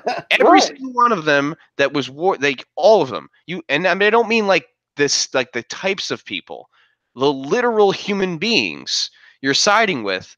And you're doing it because of this personality of this guy. Because they compare Donald Trump's personality to what they have with Obama, who was just the worst kind, in my opinion, of just this, like he got away with everything because he did the NCAA bracket every year and he went on Jimmy Kimmel and he made everybody laugh.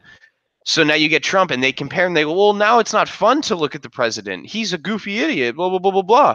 So now when Bill Kristol or Dick Cheney or pick somebody and they just say anything about Trump, you could have George W. Bush could come out and say Donald Trump's a poopy head right now. And they will say, oh, what a heroic statement by the ex-president. You mean the war criminal? The whole McCain thing. I didn't expect that to the extent that it's wax nostalgic about George W. Bush. Yeah, I didn't expect this to this extent where they have such cover to just. And I try to get my Bernie friends. Not that I agree with Bernie Sanders at all, but I said, what do you think would happen if Bernie was actually what he lied and told you he was, and he won, and he actually wanted to like cut the military and do all your things? You don't think they would have destroyed him in a different way that they're trying to destroy Trump? And they just don't believe me. I'm like, they would have went after him in the same kind of, because he's like you said, he's an outsider. He's not supposed to win. Yeah, and wasn't it obvious when he conceded with Hillary? Yeah. I mean, could you kind of see it on his face? They stole the election and they said, hey, man. But he looked like a man who'd basically been given an offer he couldn't refuse. Mm-hmm. That's what he looked like to me. Yeah. And I think that's what your point with the overdrive of the deep state. The reason they can go in overdrive is I think they all backed off and they went, well, what's going to happen now that Trump wins? And then they saw, oh, well, these idiots will do anything they possibly can to get him out of office. So let's just literally pull off this, let's just do what the CIA does in every other country. Let's do a soft coup and they'll support us like openly. Think about the amazing thing about Trump winning too is understanding that there's an algorithm that was embedded to make Hillary look like, she won by, a close margin, which believe it or not, there's been some really good documentaries about how electronic voting is fraudulent. And, back when I think Bush became president, there was a company called Diebold, and the Diebold was located in Ohio, and the head of the Republican National Convention in Ohio ran Diebold and was quoted as saying that he'd do anything to get George Bush in office. That guy's kind of like one of the Koch brother type people, which that's not the kind of Republican that likes Trump either. So I was going to say, speaking of people who don't like Trump, this is a new story that just came up from something that Jimmy Kimmel said today. I don't know if you guys saw this one. So he was telling a joke, quote unquote joke, because he's just a deep state shill that we all know that. Sometimes he's actually funny, but yeah, he's a shill. Oh, when he was on the Man Show, he was funny. That was Adam Carolla. Because Carolla was actually a Republican and a good guy. Yeah. Carolla's still going strong. If you guys don't listen to his stuff, you should go check Adam. No, I love him. Yeah, I love a lot of good stuff. Yeah. So for the Jimmy Kimmel thing, he went on to stage and he said that if Kavanaugh is confirmed, that we should chop off his pesky penis, is what he said. Yeah. Well, that's exactly what I'm talking about. Where my friends will share that and go, LOL, that's funny. But then at the same time, when I point out that, so you're okay with, and I don't like Ted Cruz, but like you're okay with this violence of like forcing their politics on these people under the guise of we're protecting women, and they'll go, well, no, they're out there to fight for, against sexual predators. But at the same time, Jimmy Kimmel, with no evidence, just says, hey, we should just cut his dick off. And they just laugh. It's like, all right, so which way is it, guys? Do you want this whole, because they hide behind, well, she should have her day in court. And then every time they offer this lady to go sit in front of the Senate, she has an excuse. Well, it'll be unfair. And they'll ask me questions. So like, no shit, they'll ask you questions. You're trying to destroy a man's life. Like, that was the thing that blew me up today. I told Greg before I came on, I was shaking before we went live. My friend's literally telling me that none of this, because I said, they're trying to destroy this guy's life with no evidence. I'm like, it's not going to destroy his life. It's just going to be about his nomination. I'm like, so you're telling me, spreading rumors that a man is, a sexual predator, maybe a rapist, and now you're calling these women survivors, is not going to stay with that man the rest. Is not going to stay with that man the rest of his life. You're okay with that happening? Yeah. Well, like they're immoral people. I just look at it. You're an immoral. You're just a bad person if you think that way. Well, I mean, I have no way to say it. It's really dark, but I have to laugh because some of the details came out. Stories are hilarious. Yeah, and one of the details is this is in high school. All right, and y'all think I'm kind of crazy now. Pre-Marine Corps Tony was way crazier. And they're saying that this guy was running naked through a party and that his penis brushed against her cheek without her permission. All right. So knowing the unintended gyrations of junk when one is running naked, right? You can't control where that thing's going. It's flopping all around. It's going everywhere, right? It's like a mosquito the way it's moving around.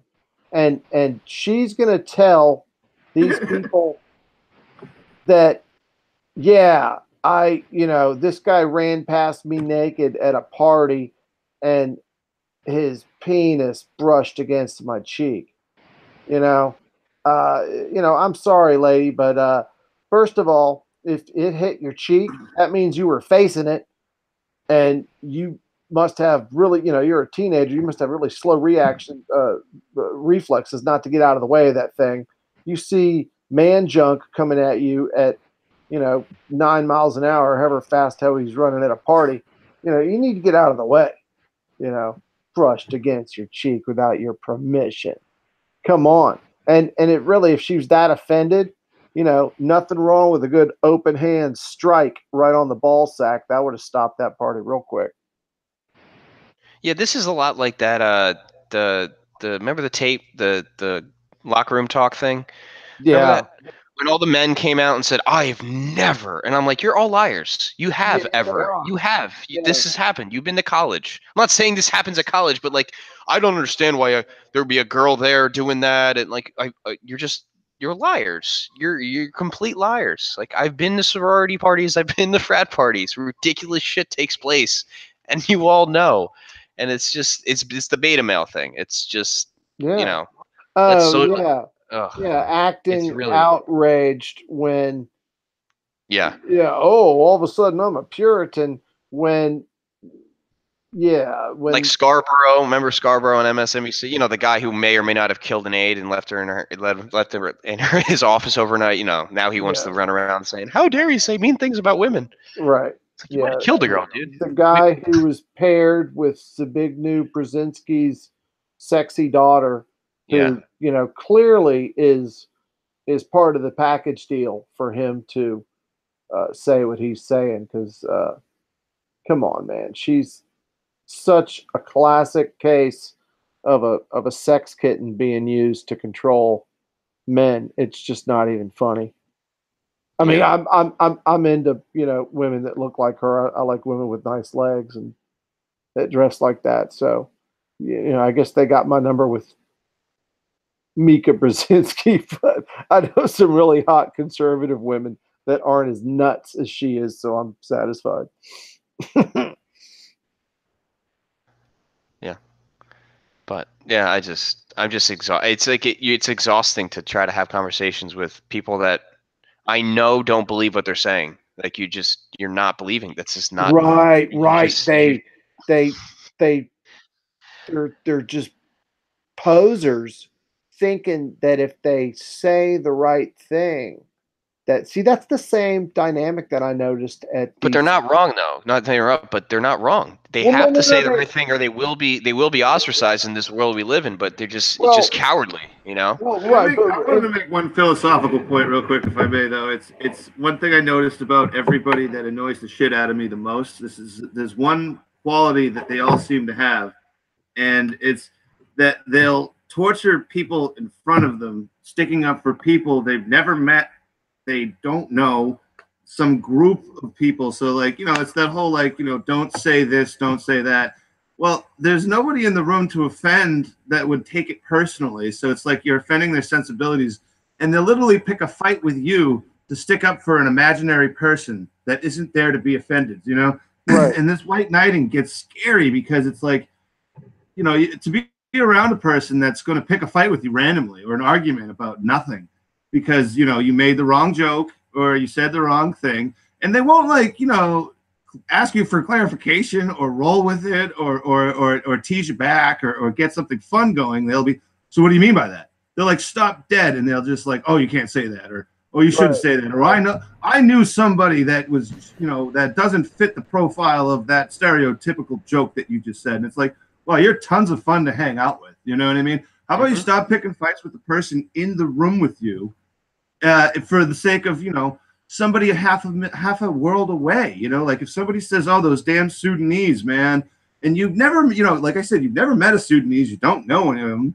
Like, does it really need to bother you that much? Does it like make you a good person to pick a fight with all these people just to show them that you have empathy and sympathy? Like those words lose meaning if you like can't use them, in the room with somebody. If you have no empathy for the person in the room with you, because you're so concerned about, I don't know, people in Siam, if that place even exists anymore. Probably doesn't. I probably, offended somebody just by mentioning a country. Thailand. Thailand. Well, I'm sure I did. Ask a Chinese person, and but again, you know what? People in China don't want to hear Thailand, so you're screwed either way. So there's really no winning. So I don't really see the point. Like I said, if you guys want to make fun of somebody and I disagree with you, I'll go, I don't like what, or I'll have an anecdote, but I'll try to roll. It's not like I want to. People do that far too much. It doesn't make them a better person. It makes them a worse person. Right. It makes them terrible to be around. Well, Greg, to that point, and to No Chains point, who we can't say his name. Can we say your name? Yeah. No, Oh, okay. Mark. The Yeah, that's Mark, fine. the Mark point.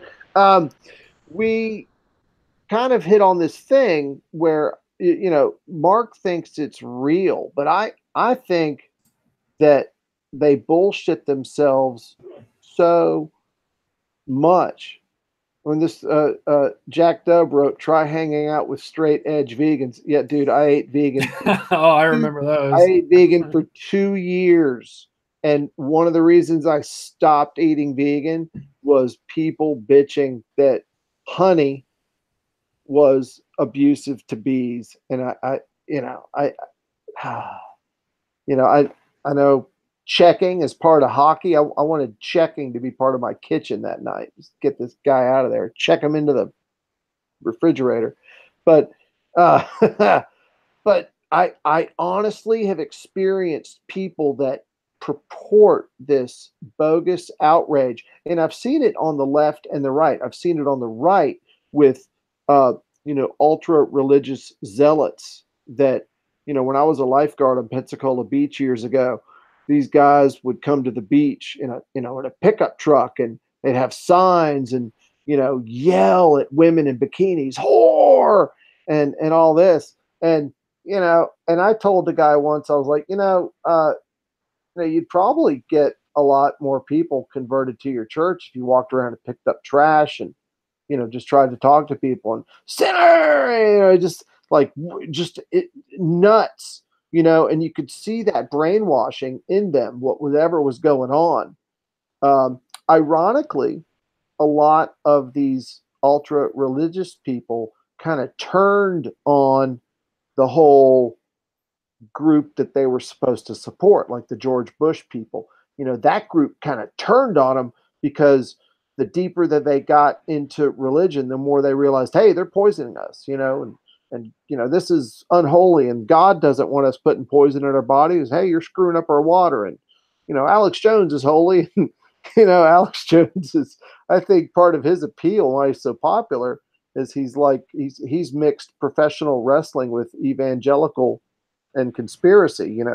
He's and identifies with a lot of religious people, and sometimes he's just really funny. But uh, and then on the left is what I saw over the years. When I first started going to sci-fi conventions, it was like this big kind of hippie geek love fest. And over the years, it mutated into this SJW thing. And I started to see guys, get violent and want to fight me for just holding my ground with a woman and not letting her push me around. Like there was this woman that started hanging out with the steampunks. You know what the steampunks are? Mm-hmm. Yeah.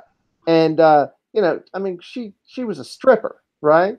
But in the steampunks, she was like this high and mighty, goddess. And it was funny because any kind of steampunk outfit that you could think of, well, she would always wear it, and just make it way more slutty, you know, and which was nice, but she had that kind of voice, because she smoked all the time, and she to me kind of seemed like a stripper, you know, who'd seen her better days and was kind of looking for, a new thing, And I forgot how the conversation went. She kind of made fun of me for sleeping with some woman and was trying to say, whatever. She was trying to embarrass me and whatever. And I said something really smart ass back, imagine that. Y'all are kind of getting to know me, right? Um, and this dude, for her honor, wanted to fight me because I talked back to her and basically verbally defended myself. And is what I did. Might seem a little wimpy, but I ended up leaving the party. But ironically, I was the DJ at that party at the time. Then I took all my fucking DJ gear too. Fuck them. And I told the guy that organized the whole thing. I go, look, dude, you got this guy's out of control. Wants to fight me over, basically having a conversation with, the stripper punk. And I'm not having it. I'm not going to jail over a dumbass.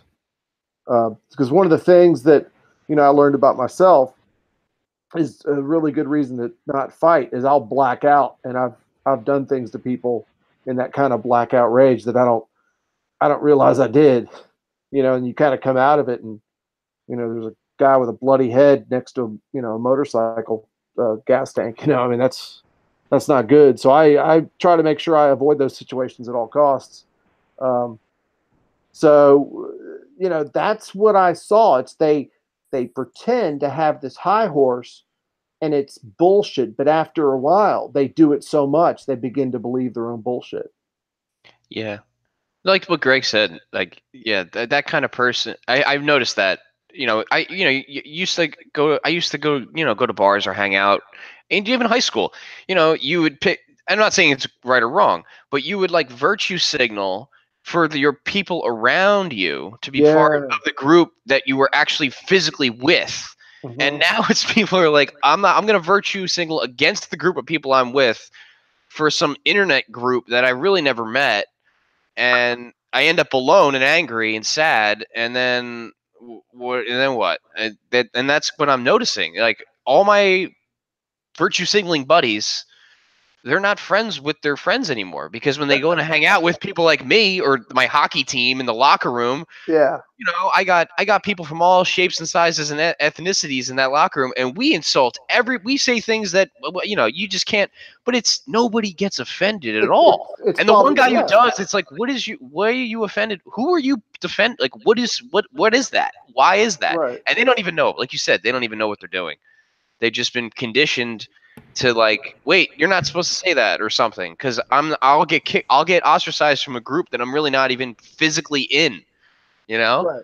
Well, the funny thing is too, I was at this SJW bar for this film thing. That would be hilarious name for a bar. Well, like an actual SJW bar, and you walk in, and it's just ironically SJW. Right. Well, no, but it's actual guys with beards. There's like this kind of professor guy there, but it was like for a local film group, right? Mm-hmm. And I told the bartender really likes me, and she's like this kind of SJW Japanese chick, and I always order in Japanese because I lived there for 2 years and I could, know basics, and she likes it that I taught her a little bit of Japanese because her grandmother's Japanese, and the name of the place is Japanese, but it's this kind of hipster bar, and I told this story about this guy I knew in the Marines that was from South America, this black guy, and he spoke like this from Ghana, close to where Jim Jones had the Kool-Aid thing. He told me about that one day. And, I used to just fuck with him because I just loved the way he talked.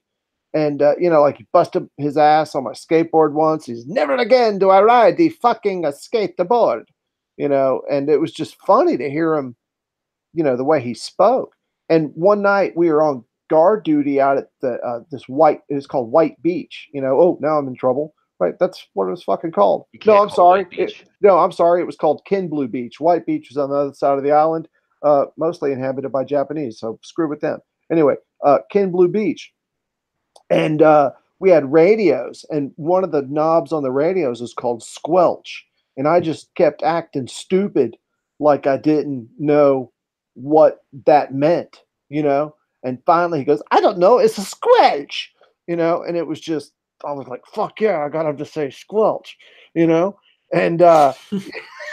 and everyone around me listening to this story is dying laughing, and so is she, but the truth is, everybody has that humor in them, that the differences are what are awesome and that are what are funny. Exactly. And that's why the left has lost its humor. That's why they don't want to tiptoe. I mean, that's kind of how I'll end it there with that. Yeah. That's why a guy like, not to wrap it up, but that's that Owen Benjamin humor. That's why he's so hilarious to everybody. And Norm Macdonald does that too. Well, and then Norm apologized on The View. I don't know what the hell that was about. Yeah, that was a sad moment in time. Never apologize, because once you do, they're like, okay, we can get them to apologize again. Then they're just going to keep coming after you. And then when you don't apologize the second and third time, then they're going to really ratchet it up. And it's going to get just worse. Yeah, and worse but he and didn't worse. apologize for the best joke he's ever done about gay pride. He's like, "Yeah, we're real proud of my son, and he, graduated from Harvard, first in his class, going to be a big lawyer, and we're also proud of him that he really loves cock. Look here, I got a picture of him with like 5 cocks in his face. Isn't that great? So he talks about how that's the wrong adjective for that. Yeah. You could be loving and accepting, but pride, pride's for a parade or some kind of accomplishment, achievement. But Yeah, that's the old George Carlin joke about your national pride. Like, what are you so proud about? You were just born. Like you didn't really Right, do you didn't right. really do much. Yeah. Now I got it. But yeah, the whole view the whole View thing. Like, why do you even go on? Why are you on the View? Like, how does that advance your career? Like, I don't get. Like, Yeah. like you're Norm Macdonald. You know what I need to do? I need to go on this show where I'm clearly going to be just like, what audience are you? You're not running for president. You don't need to get like the women vote or this. Like, you're Norm Macdonald, dude. I didn't get it. He's trying to like go to like, what is it like when you go and do your penance and whatever, and you go and you do confession. He's trying to like. It's the Netflix show, I'm guessing. Yeah. Oh my God! You know what I Like, just realized? Who Joy Behar is? She's the Mike Myers character on Welcome to Coffee Talk. We're going to talk about coffee. No big whoop. She's like that character, like on cocaine. She's terrifyingly stupid. Yeah. Like, she says things that are so dumb where it's like the whole world should pause and go, "What?" Like, she's so stupid. But anyway, yeah, it's just I the Norm promise thing. all of you now in the world and whoever listens to this, by some weird twist of fate, if one of my films becomes popular enough to where somehow I'm on the circuit talk show and I'm invited on The View, I'm going to go in full drag. I'm going dressed as a woman, and I'm going to dress just like fucking Joy Behar. You have to not acknowledge it. You have to just completely not even bring it up. Like, right. And just like, this is normal. This is what do you mean? No, you've seen the Wachowski brothers. Well, they're the Wachowski sisters now. Yeah. But only do it for that show and then never explain it ever. I was letting everybody know in the audience that we actually sat down when we were designing the show, and we used The View as an inspiration for what our theme was going to be. So I hope everybody who's listening and involved can see the real effects that those wonderful people have had on our lives. And, just wanted everyone to make sure that was clear. I never realized that was what we're doing, but it is what we're doing, right? We're doing the internet version of Man View. What are we going to call it? Just kidding. Actually, there was a Man View. Actually, call it mansplaining. No, there was with Danny Bonaducci, that Slater from Saved by the Bell. I think like a game show host, and God only knows who else. Like some dude that probably ended up on, I don't even want to make that joke. But anyway, did you guys remember that awful thing? I think I was like 19 and I was out of a job for 2 weeks, and it was probably the most miserable time of my life because that's when I had no cable and money. So I watched like those 2 shows back to back. And hey man, if you want to get motivation to find a job, check that shit out someday. Don't play video games. Turn on. Any story that starts out with someone watching Danny Bonaducci is definitely the worst time in someone's life. It was brutal. Like, you know what I mean? Like, they would, and seriously, they really actually were trying to be like The View. I'd like to know people. I would like to think people picked up on my horrible sarcasm. God help me, But if we actually, now we're gonna get sued by ABC. Sorry guys, that's on me. Well, that's just it's publicity, though. We'll get. Yeah, well, it's all we have to say is, they sued a group that includes a Marine veteran, and they'll drop it because, come on. Yeah. That's the worst publicity ever. All right.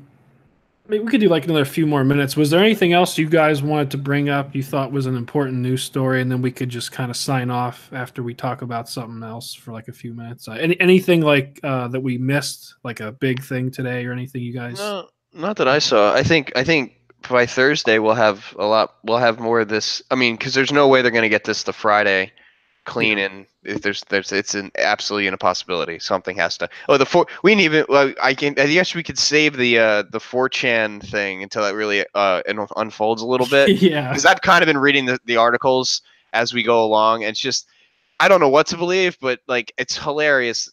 I mean, just 4chan. I love those people, but that's a whole nother day with the OK symbol and with everything they've created for us in this culture. They're just a lovely, lovely, lovely group of people. The P-tape, the whole thing. It's great. One of the best terms that I ever heard that came out of all that 4chan and you remember how they basically drove Shia LaBeouf nuts with the "He Will Not Divide Us." That's amazing. That was was one Oh my god! They took that flag down, and I think they the second time at his house they put up a really big pair of pants. Yeah, the way they coordinated that based off the flight patterns, I was just like, yeah, oh my god, it's so amazing. The best thing I heard about that is weaponized autistics. Yep.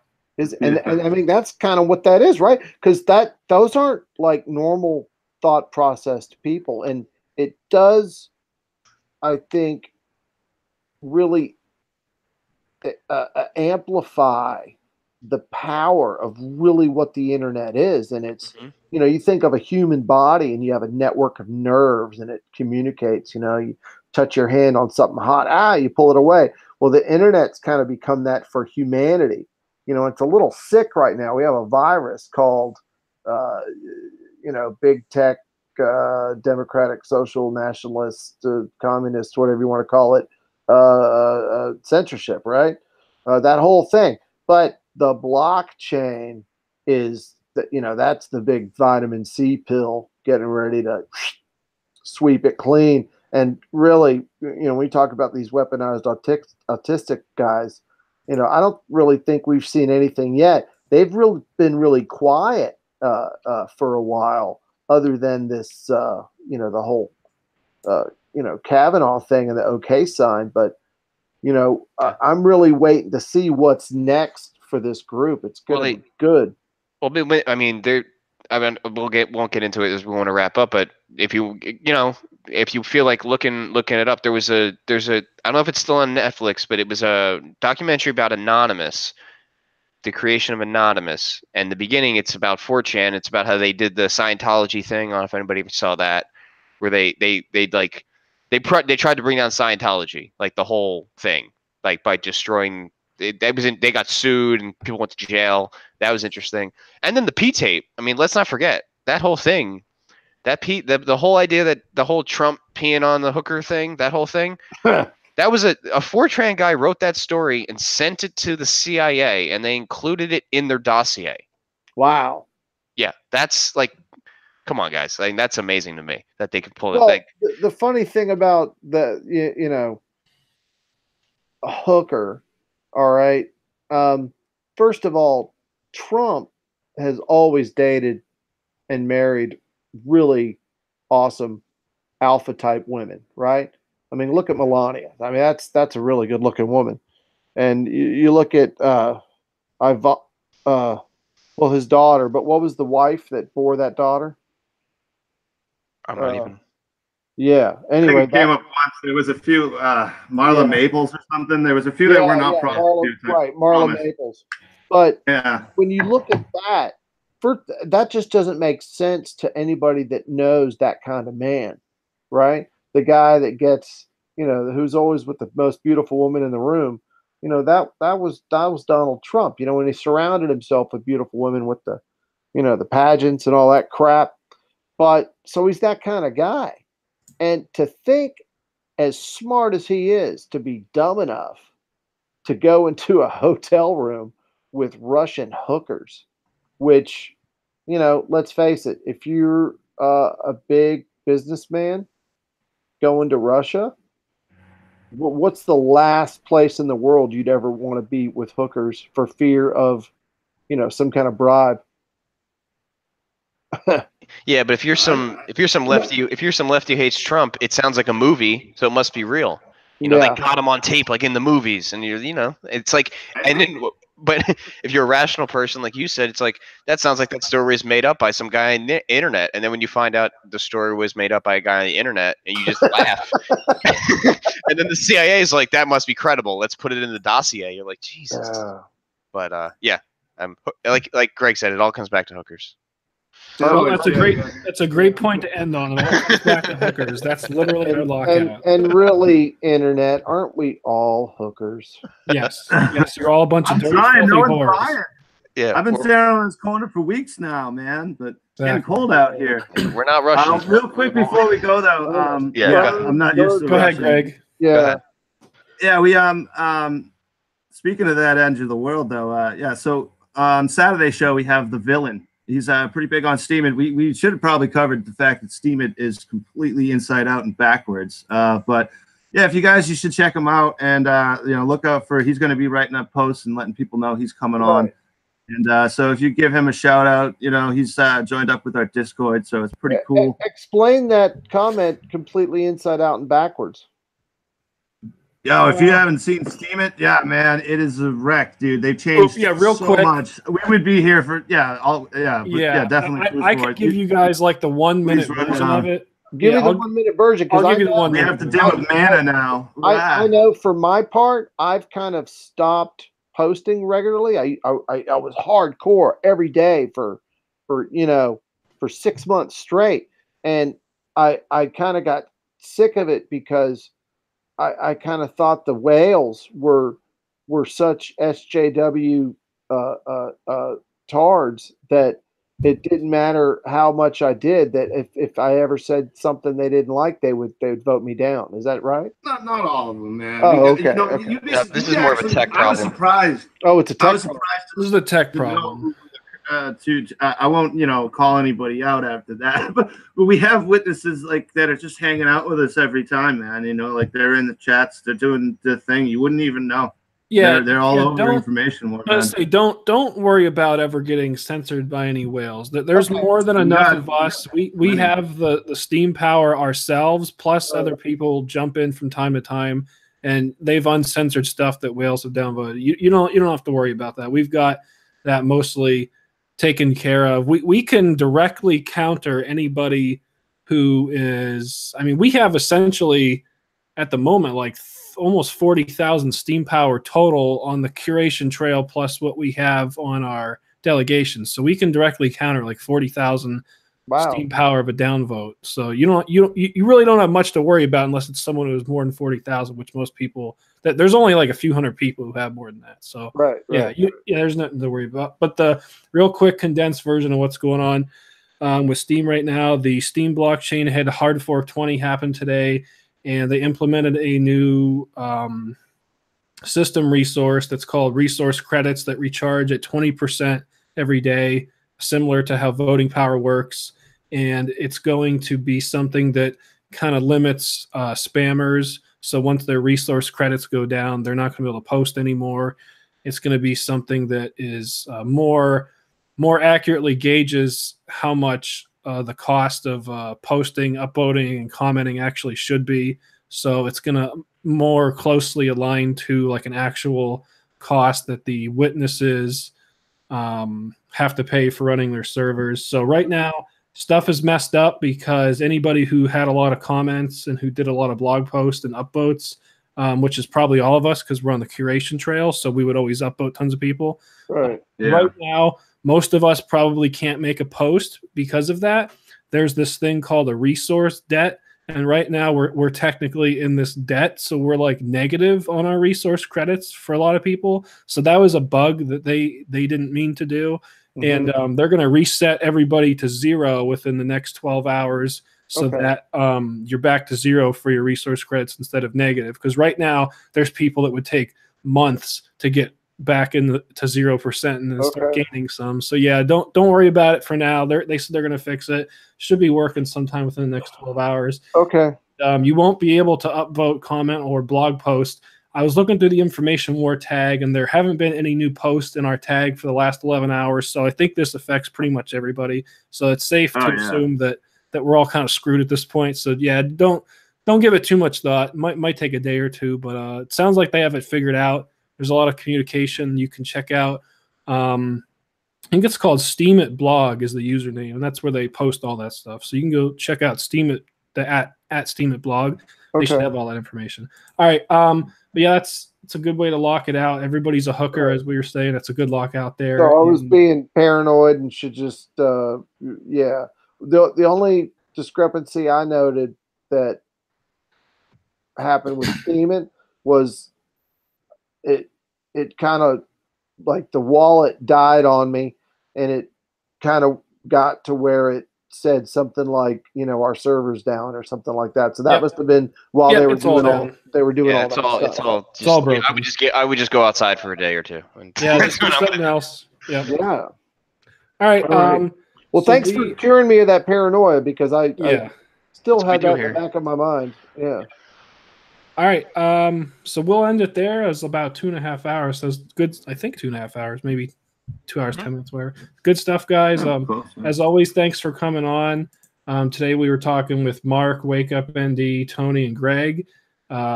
Make sure you guys go follow them. I'll have the links down below in the description. And if you guys want to help support what we're doing, also check out our Patreon, where you can sign up and support us with monthly donations. We have some cryptocurrency addresses down below for Bitcoin, Bitcoin Cash, and for Ethereum. If you want to send us some crypto, that'll help. It'll help us pay for our website that we're currently working on, and to help us pay everybody for the work they're doing. And we also do have 2 sponsorships. If you guys buy something through those links, we get a commission. We have the virtual private network that you can get through Virtual Shield, which will keep your identity anonymous online, so you can browse without them stealing all of your data and selling your data like Google and Facebook do.